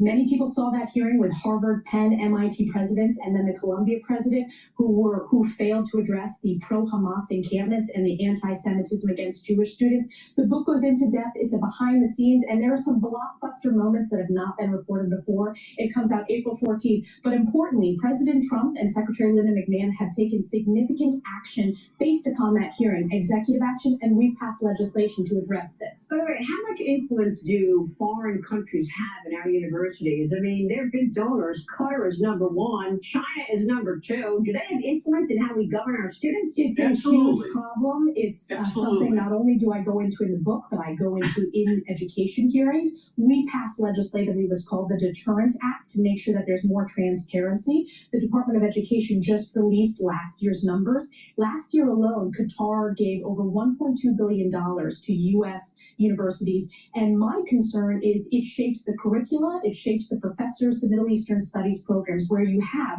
pro-Hamas professors. I'm telling you, someone told her to step aside, or else we'll make it easy for you. We'll give you some sort of publishing deal. You'll make some money, maybe a couple $1 million. I don't know what her deal was, but the thing is that they're paying her to exit the stage, and she sold out. You know what's sad is that she was on the right path. Someone that's conservative, someone that is saying that we need to turn the tide, make America stronger, and we need to reboot conservatism within the Ivy League, within our educational system. She was on the right path, but she sold out. Fellow Ivy Leaguer, sold out. Bullshit. Blockbuster media reports just this week of professors at universities in this country who are affiliated with the Iranian terrorist regime. That should not be happening. So we have to get at the root of this. We have to make sure that we're standing up for American values when it comes to educating our next generation of leaders. Of course, that's really important. Yeah, but she's going to stay at home and teach her kid to read while everybody else's kid turns retarded. They'll end up getting out of school and not knowing anything. Do as I say, not as I do. Amazing how that works. Please go to my store, the-studio-reykjavik.com. Get the digestive enzyme complex. This will help to break up carbohydrates, proteins, and lipids to reduce the load on your pancreas. Once you turn age 40, no matter how healthy you are, your pancreas doesn't perform as well as it should be. It's important to take this, reduce the load on your pancreas, and you'll be able to digest your foods properly. In addition, this has bromelain, which is an enzyme to break up clots, and this has the proteolytic enzymes to break up glycoproteins. Really important, especially during the cold season. That's the reason why I said, take digestive enzyme complex during the crisis of 2020. You just listen to me and just do what I tell you to do, you'll be fine. Vitamin D3. Vitamin D3 helps with gene expression because it's a gene expression cofactor. A lot of people don't know that. And vitamin D3 helps to absorb calcium. If you do resistance training, you're going to build denser bone. And vitamin D3 helps with cardiovascular health. And it'll help to get cells to go into apoptosis if they're infected. That's another reason why you should be taking vitamin D3 during the cold season. And this dual purpose supplement, olive leaf extract, brings down inflammation and controls your lipid profile. This is going to help with your immune system and your cardiovascular system. Please go to my store, get the supplements, stack them the way I'm telling you to, and guess what? You're going to slow down the aging process and have more vitality. So if you stack this particular stack here, you're helping with your immune system and your cardiovascular system. You're helping with the health of your pancreas and your digestion. And D3 will help with bone density, cardiovascular health. So please go to my store, the-studio-reykjavik.com.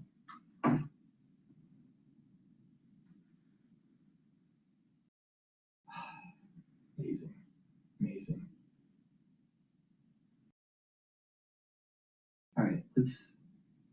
let's listen into another clip about Mamdani. Smart founders know something most people miss. Get your domain name even if you're not ready to launch your business. With Wix, you can grab yours now and then get to work.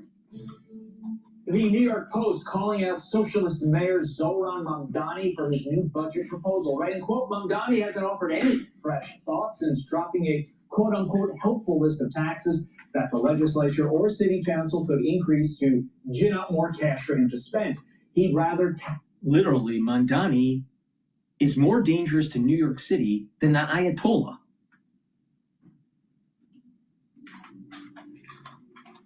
The rich, but is willing to tax everyone, whatever it takes. Joining me now to break this all down is Democratic strategist Melissa DeRosa. Melissa, the best part about this article in the Post is this juxtaposition. You have the progressive controller, progressive, telling the socialist mayor, hey, bro, you're spending way too much money. So looking ahead and broadening this out to the entire country, is this the kind of Democratic leadership coming to a city or state near you with the midterms literally right around the corner? Good morning, and thank you for having me. Well, look, he clearly is the perfect foil for every Republican around the country. And just to put this budget into context, 10 years ago, in Mayor Bloomberg's last year as mayor, the size of the New York City budget was $70 billion. What Zoran is proposing is a $128 billion budget, which means the budget has grown almost 50% in the length of 10 years. And it's larger than the entire state of Florida, which has, I believe, around 30 million people, and New York City has 8.5 million people. So it certainly does embody all of the worst stereotypes about Democrats: tax and spend, reckless, lighting your money on fire, feeling resentful towards a government that doesn't give back to you. And on top of it, Zoran, who ran on tax the rich, tax the rich, tax the rich, is now to the point of your lead-in saying, tax literally everyone, soup to nuts. And so it's a very bad situation here in New York. It begs the question for me, who is getting this money in reality? Because we know that you always hear, oh, the poor people are going to get the money. They never end up getting the money. The working class never ends up getting the money. The middle class never ends up getting the money. So who's making money off of that increase that you just highlighted? Well, look, a lot of it is unions, right? Such a large percentage of spending in New York City goes towards education. And in New York City, we spend more per pupil, heads and shoulders above the rest of the country. And yet our results consistently. The results are the kids are stupid. Can't read, can't write, can't do mathematics. And they continue to vote Democrat. In the middle of the pack. And so a lot of this is frankly rot within the system, within the pension system, within all of the perks that the unions are doling out to their members and that politicians sort of buy in exchange for their endorsements. And then you don't see the results. And so in a few short months since Zoran has been in office, we've seen garbage collection get worse. We've seen a snowstorm that resulted in between 19 and 26 deaths, depending on how you're counting them, that were totally... And don't forget, when you don't pick up the garbage, the rats get bigger because they have more food supply. Liberal policy of people are allowed to die on the streets. And now you're seeing a situation where not one, not two, not three, but 4 national credit rating agencies are giving warnings of a bond downgrade because of the budget math that he is playing. And the comptroller put it pretty perfectly when he was on television over the weekend. He said quite simply, we are spending more than we are taking in. The math is not mathing. Every other family in America sits around the table and makes tough decisions except the New York City government. And so it'll be an interesting ride to see where this goes. But to your point, he's no longer talking about tax the rich. He's saying property taxes, which affects everyone who has attained the dream of home ownership to the tune of 9.5%, which is outrageous. He's talking about the estate tax, which means, and not just the estate tax of $5 million, lowering that threshold to $750,000. That's insane. That's the value of someone's home. It's crazy. Think about that. Mamdani thinks that he should tax your estate. Let's say you're a little old lady in, I don't know, let's say Upper East Side. All right. And you're drinking tea, you're 80 years old, and all of a sudden you have a heart attack and die. And your property is $750,000. That estate's going to get taxed and go to his social programs. And a lot of the money is going to illegals. Do you think that's fair? Do you think that's fair? That's socialism for you.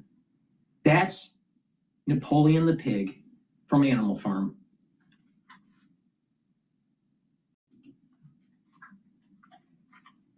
Yeah, and cutting it in half 50%. So the idea that you could leave your family anything when you die is out the window. It's completely out the window. It's just, it's a mess. Alyssa, we got to leave it there because we're running up against Fox and Friends. Now the question becomes, does Albany cave to Zoran Mamdani? We'll have you back because I know you know a little something about Albany. Melissa, thank you.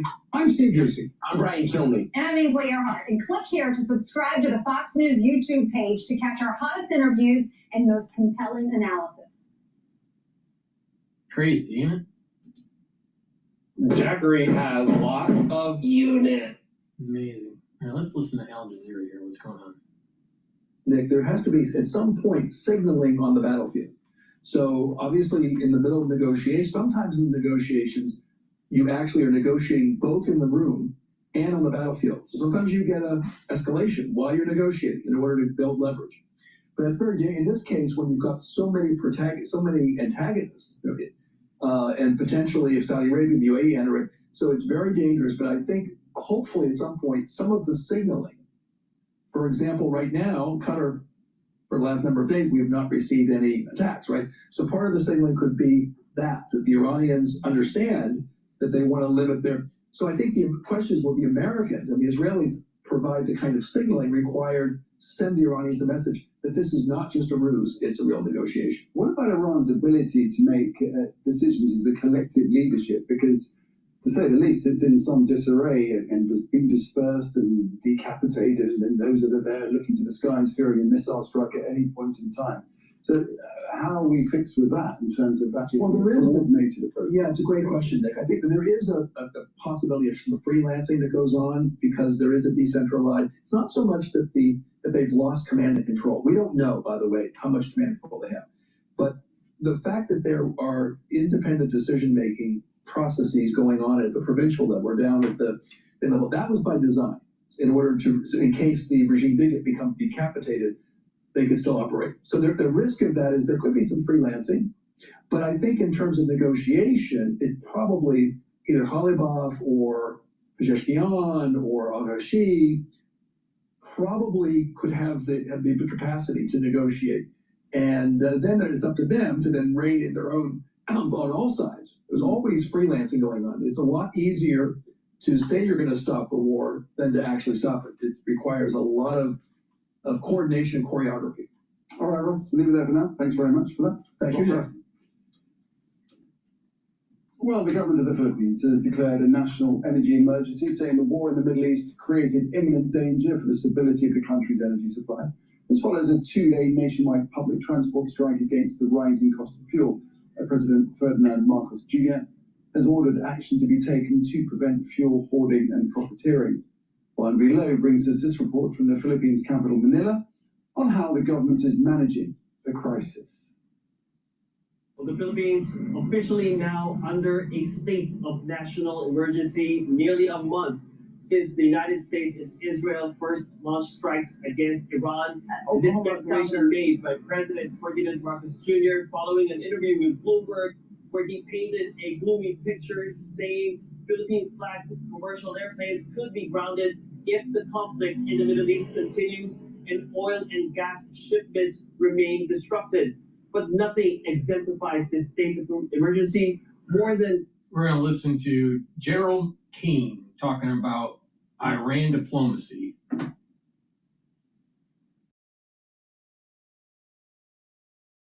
see here. Trust the pros. We're giving it 5 days, and then we're going to see where that takes us. And I would say at the end of this period, I think it could very well end up being a very good deal for everybody. As good as if we went all the way and just literally annihilated the place, which which if we don't have to do that, that would be a good thing, not a bad thing. President Trump confirming the news that he broke with me here yesterday after delaying any additional strikes on Iran's power plant infrastructure, giving Tehran 5 days to open the Strait of Hormuz, even with the ongoing negotiations with the regime. New reports suggest the White House is preparing to deploy troops to the Middle East as early as this Friday, including 3,000 paratroopers, roughly 2,500 Marines, 2,000 sailors, and 3 amphibious ships. Joining me now is Fox News senior strategic analyst and chairman of the Institute for the Study of War, General Jack Keane, back with us. General, thanks very much for being here. A status check from your standpoint on this war as we await U.S. Marines slated to arrive in the Middle East this Friday.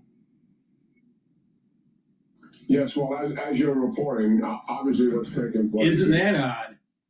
They arrive once the deadline of negotiations ends.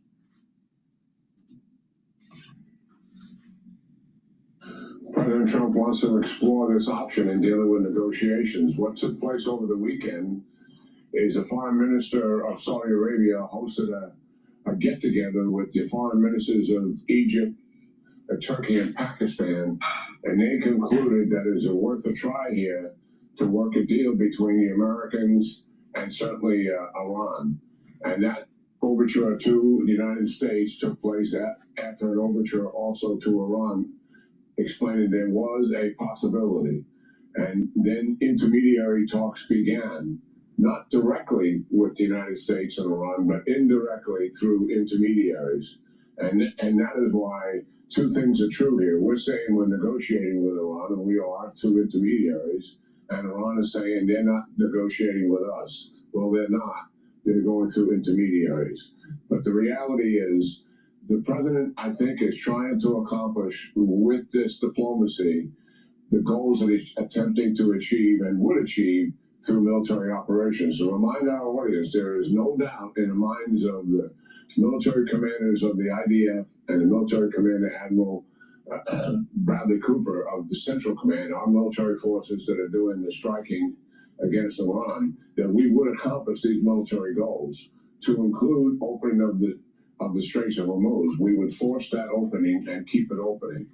What's taking place here is, through diplomacy, can we accomplish the same end states that we're attempting to achieve through obviously attacking Iran? And that is denude them of their ballistic missile capability, drones capability, of anything where they can sustain attacks, take away their nuclear capability completely, and take away their future capability as well, and obviously open the Straits of Hormuz. Yeah. Can we achieve that through diplomacy? I'm highly skeptical. Why? Because this is a regime for 47 years. They're pathological liars, right, and they're cheaters, and it's very difficult to take them at their word. I'm not saying don't. Iranians are smart. They know how to buy time. They know how to use the international community. And this is the reason why. Don't keep your guard down. Don't let your guard down. I think they're working on biological weapons.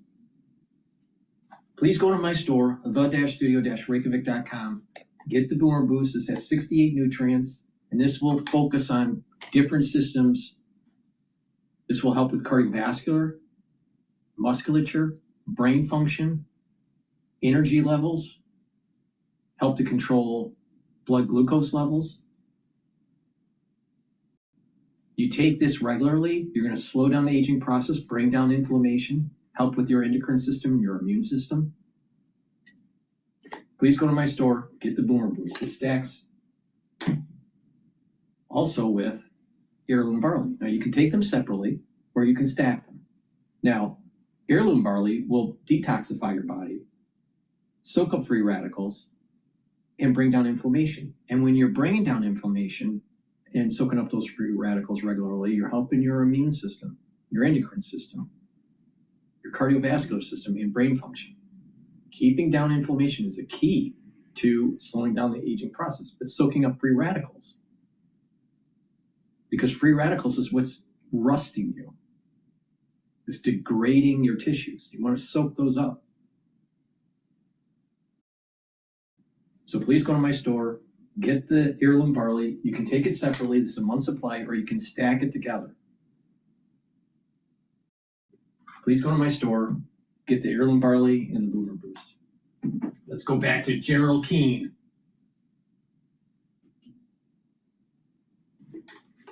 I think the president certainly and his negotiators know who these people are. Yeah. And we'll see what they're really willing to put on the table. I'm glad you said that. I was just going to say that, and you said it more bluntly that they are liars. I mean, look, they told us they did not have long-range missiles. It's very concerning to many people the fact that they sent 2 long-range missiles to Diego Garcia Island, and now we understand. Worry about biologics, honey. Maria Bartiromo, worry about biologics.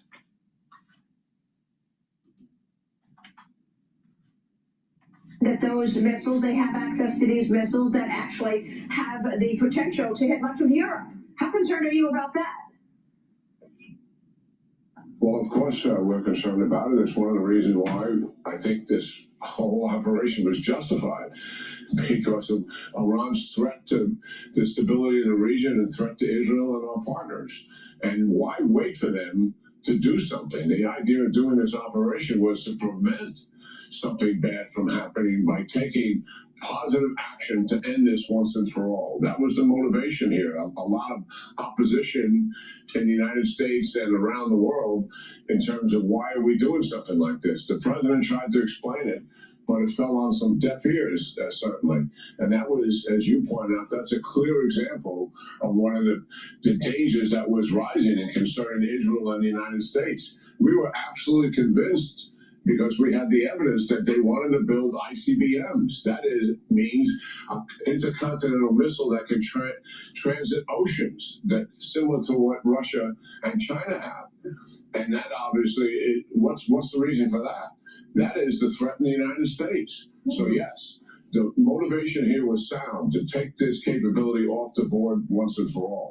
If we can do that through negotiations, obviously we weren't able to do it before the war through negotiations. If we can do it now because we have leverage to do that, and we absolutely are confident that it's real, and these guys are really going to bend and take a knee here, it remains to be seen. What do they want out of this? Regime survival, recover, rebuild, sanction removal, and they're going to want compensation for all the damage done.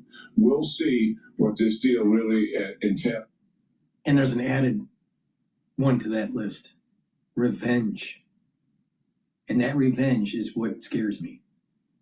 This is the reason why it's so important to destroy the IRGC and not allow them to reconstitute. The same thing with the theocratic regime of Iran. When we get down to the specifics. What are the chances that the U.S. will be able to put in enough security to take down their drones? I want you to help us understand the guts of this operation when it comes to the armament, the weapons, because we've been doing a deep dive on drone technology. I spoke with the CEO of AeroVironment on Sunday, Wahid Nawabi. Here he is, and here's what he said about the drone security needed right now. Watch. That's in the first few. Doug Grimangine is here, and I live for operational excellence. Cute makeovers? I see shop and sink. Checkouts? That's in the first few days of this conflict. Iran had launched over 2,000 kamikaze drones, the ones that, such as Shahid is one of those type of drones. And these are being targeted. This is fascinating. This is fascinating. I've been saying that we're in World War III, right? You know, some people say we're in Gulf War III, but no, we're in World War III. Kamikaze drones. What does that remind you of? The Pacific War and World War II?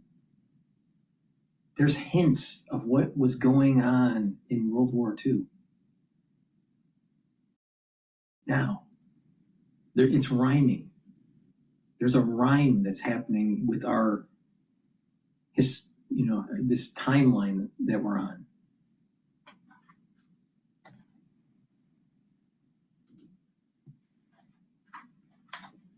Bases, as well as some of our closest allies in the region. So this type of warfare has never been actually seen before. It's never been experienced before until the Ukraine conflict.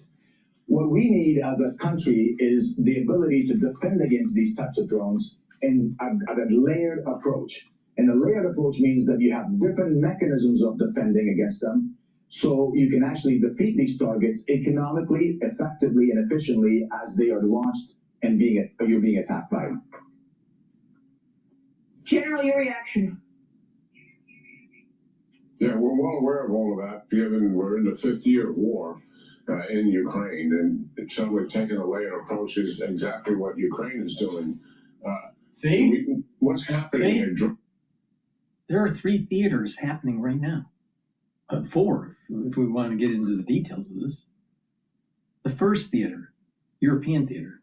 Second, Middle Eastern theater. Third, the Asian theater that's starting to heat up.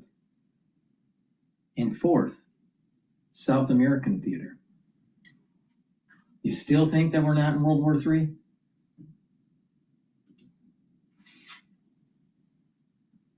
Drone warfare, obviously, it has a technological advantage for the time being, but balance is coming into play. For every new technology in terms of weapon system, there always comes an effective countermeasure that brings it back into balance. That is happening as we speak. We have electronic warfare to separate drones and knock them down because you're separating the transmitter to the drone. We have counter drones that are very effective. They're used in Ukraine. They've knocked down these Shahed drones. They've knocked down over 4,000 of them. And that technology is in the hands of our people on U.S. bases today. And if we're going to move ships through... Now, a lot of people don't know the whole storyline of Dune. All right, you know, it covers about 15,000 years in the storyline, and I only know a little bit, pieces of it. I remember watching the original movie. I believe it was from David Lynch. But I never really liked the series because I was more Star Wars kind of sci-fi movies, right, than the Dune series. But there's something to be learned from Dune. And that is to say, in this whole storyline, it's about mankind and robotics and AI, and you can almost see the early days of the Dune story now. This is before what they call the Space Guild, right?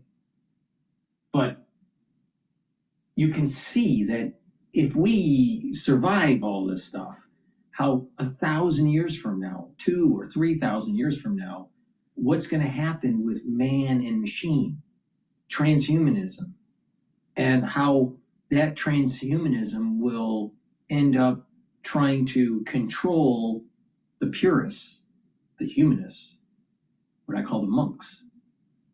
But you can see this moving in that kind of direction. It's sad because I think the world would be better if we have more humanists than transhumanists, less technocrats and more humanists. But you can see in the way the warfare is progressing, the way the society is progressing, the development of these machines, the need for this consumption of energy, right? It's not going to bode well for mankind if you have the perspective of humanism. Now, transhumanists will love it. You know, maybe you can get uploaded into the cloud. But, you know, the thing is that it's sad because I see the Dune series as almost a dystopic potential future of mankind, not utopic.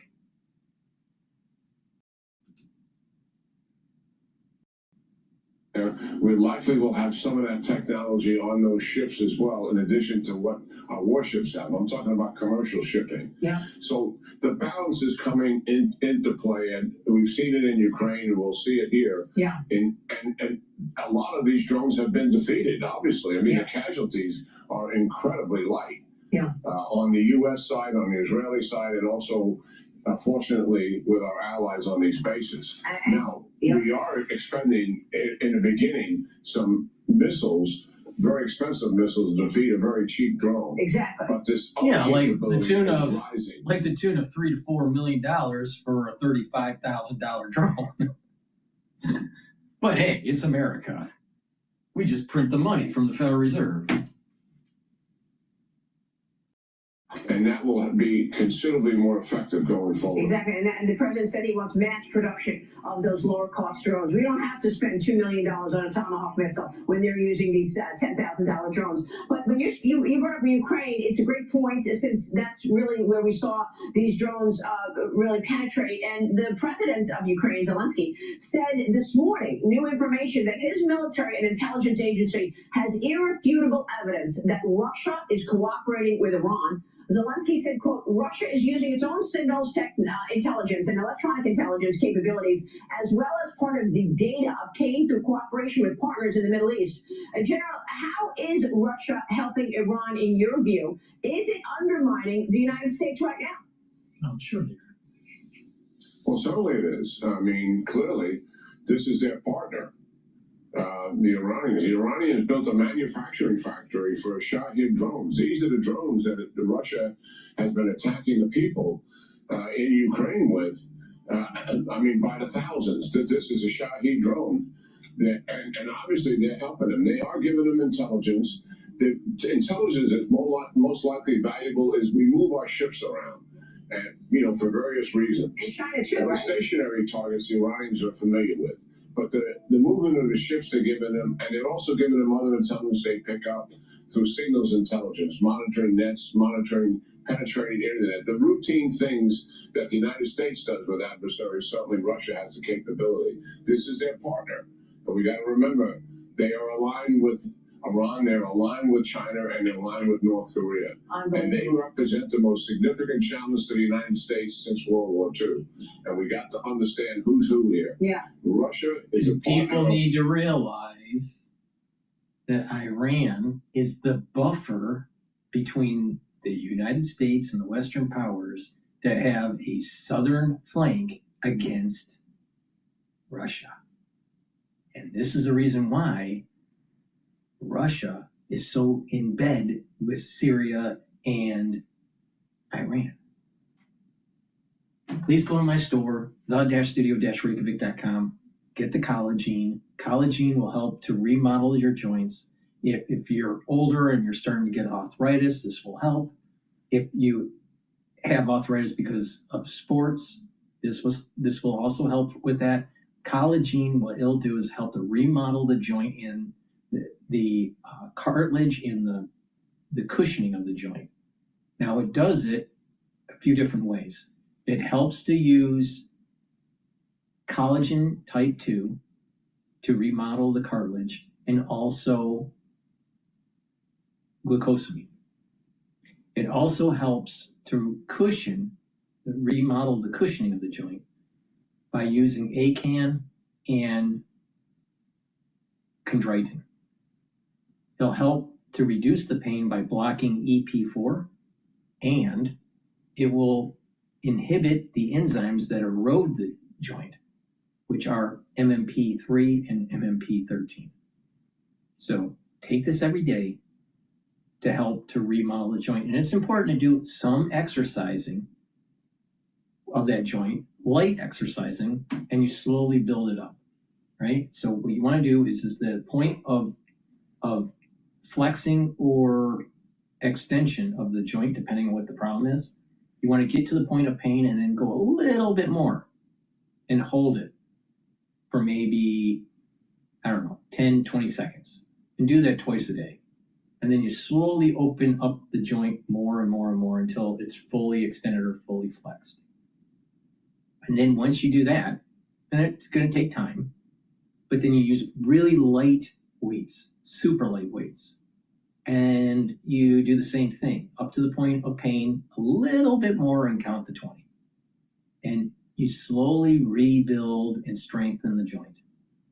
And you do that continuously throughout the days and the weeks and the months and maybe even years, but you will be able to remodel the joint. So please go to my store, the-studio-reykjavik.com. Now you want to, the caveat is that you want to take care of the joint health before the complete erosion of the cartilage and the cushioning of the joint. Because if you get complete cartilage erosion, then you're talking about surgery. But if you catch it early, you can remodel the joint. So it's really important there. Now, I think it's really important with everything that is going on in the world to sit back and look at what's really important. What's really important in this world. So let's listen to Jacob Rees-Mogg. And he's talking about something super important that everyone in the world needs to know. Can the monarchy survive Andrew, Harry, and Meghan? Because everyone needs to know. Monarchy matters. It's really important to who we are as a country, what we are as a country, our link to our history, the sacramental nature of monarchy, a link to Christianity as well as to our constitution. And our monarchs over the centuries, indeed over more than centuries, over well over 1,000 years, have been a force of stability and good. But monarchies are always dependent upon individuals, and in recent weeks and months, indeed over the last few years, there have been terrible problems besetting the monarchy. The royal family has not been at the heart of the nation in the way that it normally is, because things have detracted from it. This, of course, includes the former Prince Andrew and the current Duke of Sussex, Prince Harry, and his wife, the Duchess of Sussex, Princess Harry, if you want to call her that. They have not helped the monarchy. Indeed, they have both done, in their different ways, damage. The scandal involving the former Prince Andrew is of an enormous magnitude, and the desertion, really, the giving up of duty by the Duke of Sussex, undermines an institution that depends upon duty. That is what it's for.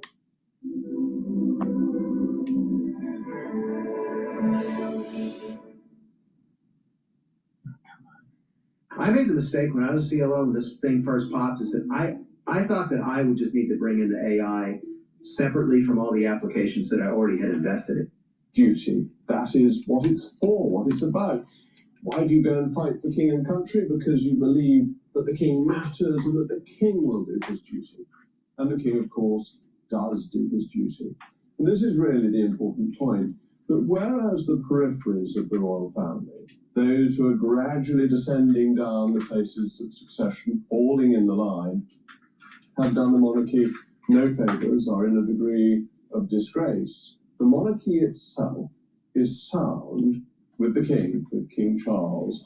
He is amazingly active, carries out his duties and his constitutional responsibilities in spite of considerable ill health. He's, as we all know. You know what the King of England should be doing, even though it's a constitutional monarchy and blah, blah, blah, right? Look at the weakness of Starmer. The king should rise up, get in front of the people and say, I'm taking control. This country is going to shit because the borders are out of control. No one knows what a Englishman is anymore. London has fallen. And Parliament is completely dysfunctional. And he just takes back the monarchy. I mean, it's unbelievable. And this is the reason why parliamentary systems don't work. Terrible bout of cancer, but yet has struggled on, and he will go later this year to the United States of America to remind them of what a happy land it was when George III reigned and was their king. There may be many of them who would like our king to be their king too. He seems rather good at being head of state, does it with a certain style, dignity, panache, diplomatic success. But it has to be said, it's not been true of every. What England really needs is a constitutional republic, not a constitutional monarchy. They need to really get rid of the monarchy. I mean, now, of course, I'm coming from an American point of view. So sorry about that. But in the short run, it probably would help the British to actually have a real leader that cares about their history and to stop the crazy train of Starmer.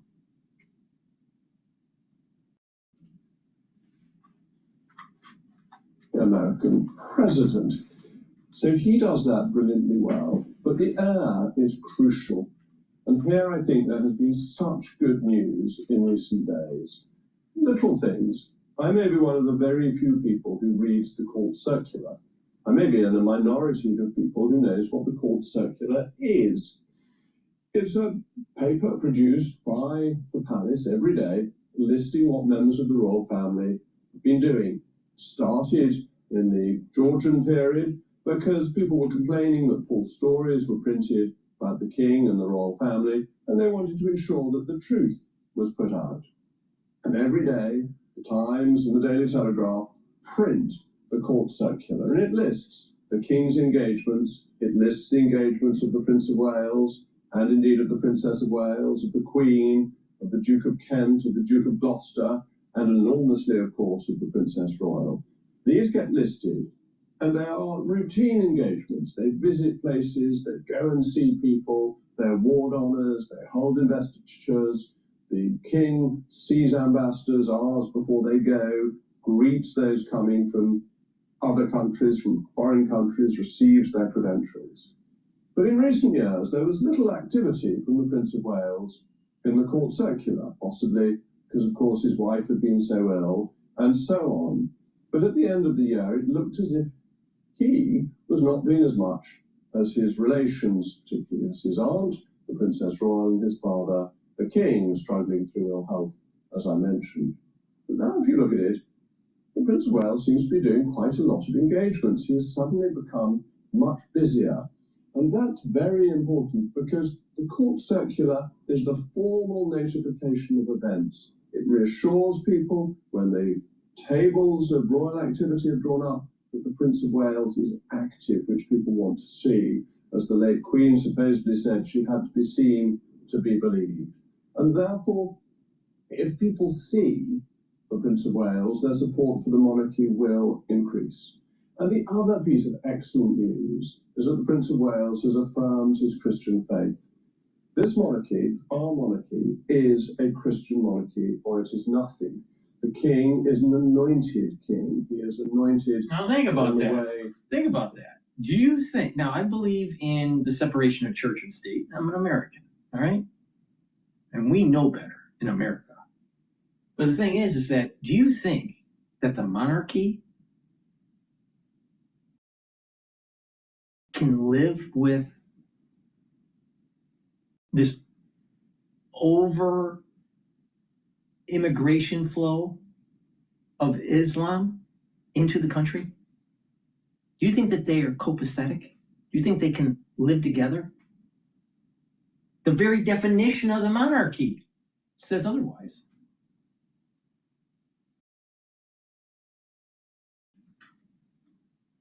So if you have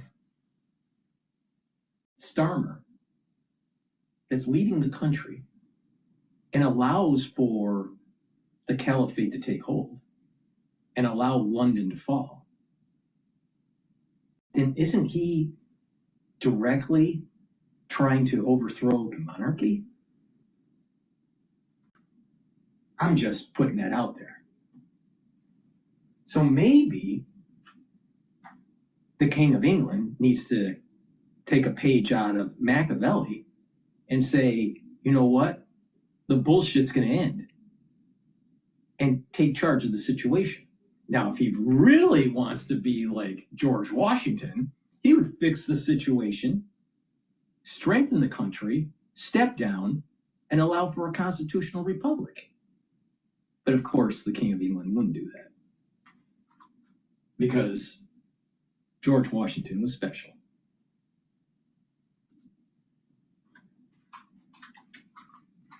King David was anointed. There is an incredible religious continuity of anointing. Other than the Pope himself, he is the last anointed European monarch. The King of France, the King of Spain would historically have been anointed, but they are not anymore. The King of France is no longer occupying his throne. King of England is still anointed in a ceremony of great antiquity. Even the ceremony of St. Dunstan, when he anointed King Edgar in Bath Abbey in the 10th century, was a continuation of an existing tradition. And it is where the monarchy has that special sacramental sense of being touched by God. I'm not talking about the divine right of kings. I'm not saying that they get all their decisions right, or that we should go back to the days of Charles I and have an absolutist monarchy. I'm saying that there is a special relationship between God and his king. And his king is anointed. It is, in a sense, a mark on the soul, in the same way as the Catechism tells us that for those of us who are baptized and confirmed, baptism and confirmation leave a mark on the soul of a particular kind. Now, with all this history background, you really think that England is going to be copacetic with such a flow of Islam and the Muslims to allow for a caliphate to take hold? You interview, let's just say randomly, 20 Brits in England, and I'm willing to bet that they're going to say the England that they were born in is totally different, that their culture is being eroded. The same thing's happening in France. Now, the problem with France is that they don't really have a stable government, even though they overthrew the monarchy, all right, and the aristocracy. But they're in kind of almost a perpetual kind of almost like destruction of their government. They don't have any continuity. If things aren't going right, they'll just dissolve it. Well, no, you gotta, continue on. That's the reason why you have term limits. The answer is what we're doing in the United States. So France will always be a failure because of this. But England is at a point where if they don't take hold of their history, if they don't take hold of their DNA, of their culture, they're going to lose it. They're going to lose it. And then it'll be a gigantic mosque built right at Parliament. So instead of thinking about Churchill, we'll fight in the land, we'll fight in the fields, we'll fight in the hills, we'll never surrender. No, you're going to have to start hearing the sounds early in the morning of call to prayer from an imam.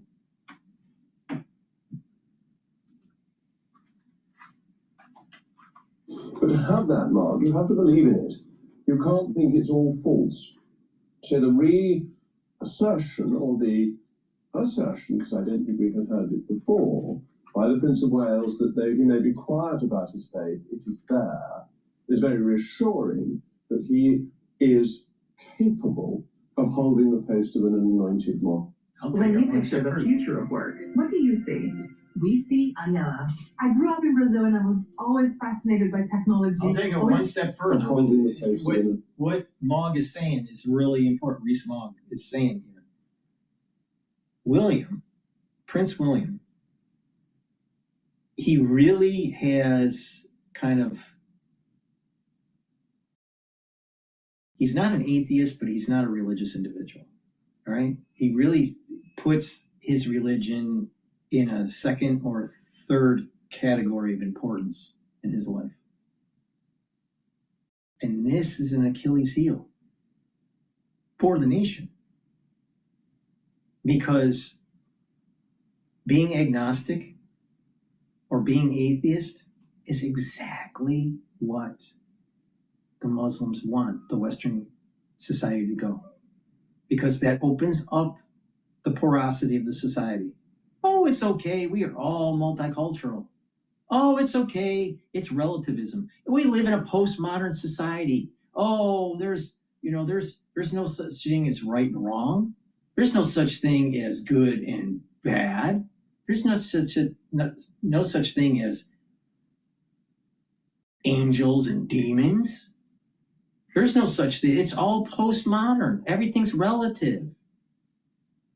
But yet, the Islamic faith is not relativism. It's absolutism. It's very parochial. But they want to set the seeds in a society that is relativistic. And then as they grow and germinate and take over, they start to project their rule. And it's not relativism anymore. But the caliphate needs the soil of relativism to flourish.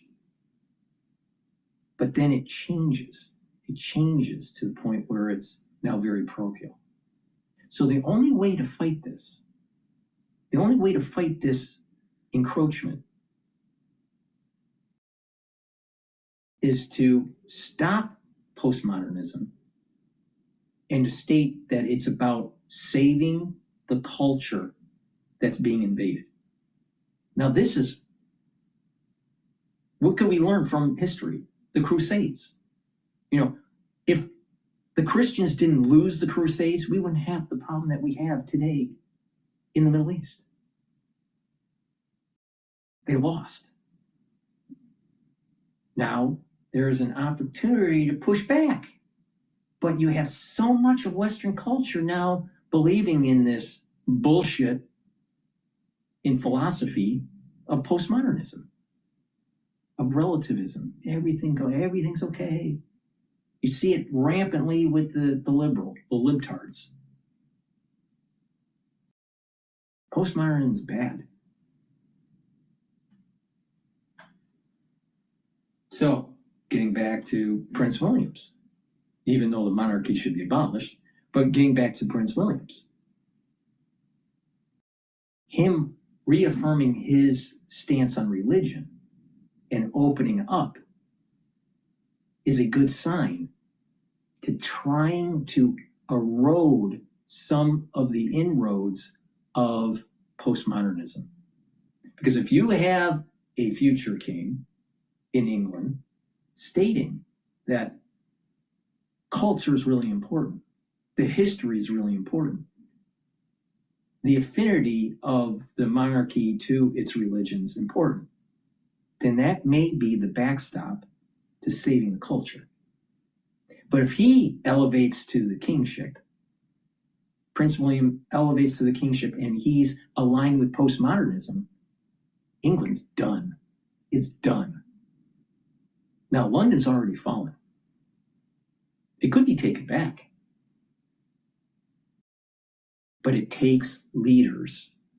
It takes individuals that ignite the fire within them that is Machiavellian, that's Caesarish, that is like Caesar, that you fuck with me, I'm going to kill you. That's what we need to stop this encroachment. Now, will William be a pacifist and let London fall and the rest of England? Or will he actually somehow galvanize the history of the country, tap into that energy, and push back? Because what's happening in the world is a battle of civilizations. Postmodernism failed. It failed miserably. Socialism failed miserably. Communism failed miserably.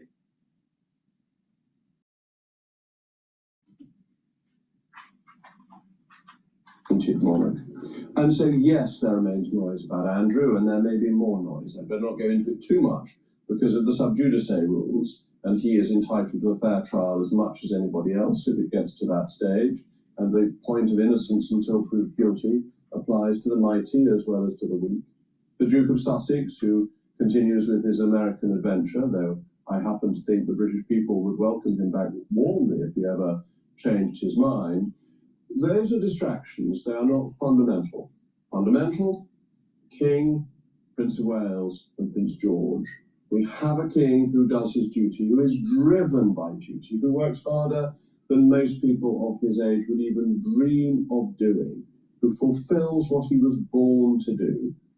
And Prince of Wales is now showing he is following in that route, along his father's footsteps, and let's hope Prince George does the same. Because the strength of a constitutional monarchy is the monarch accepting, in a sense, the dullness of the role, the limitations of the role, that they are in tramlines off which they cannot get. They have to do things they do not want to do. They are not allowed to do things they might quite like to do.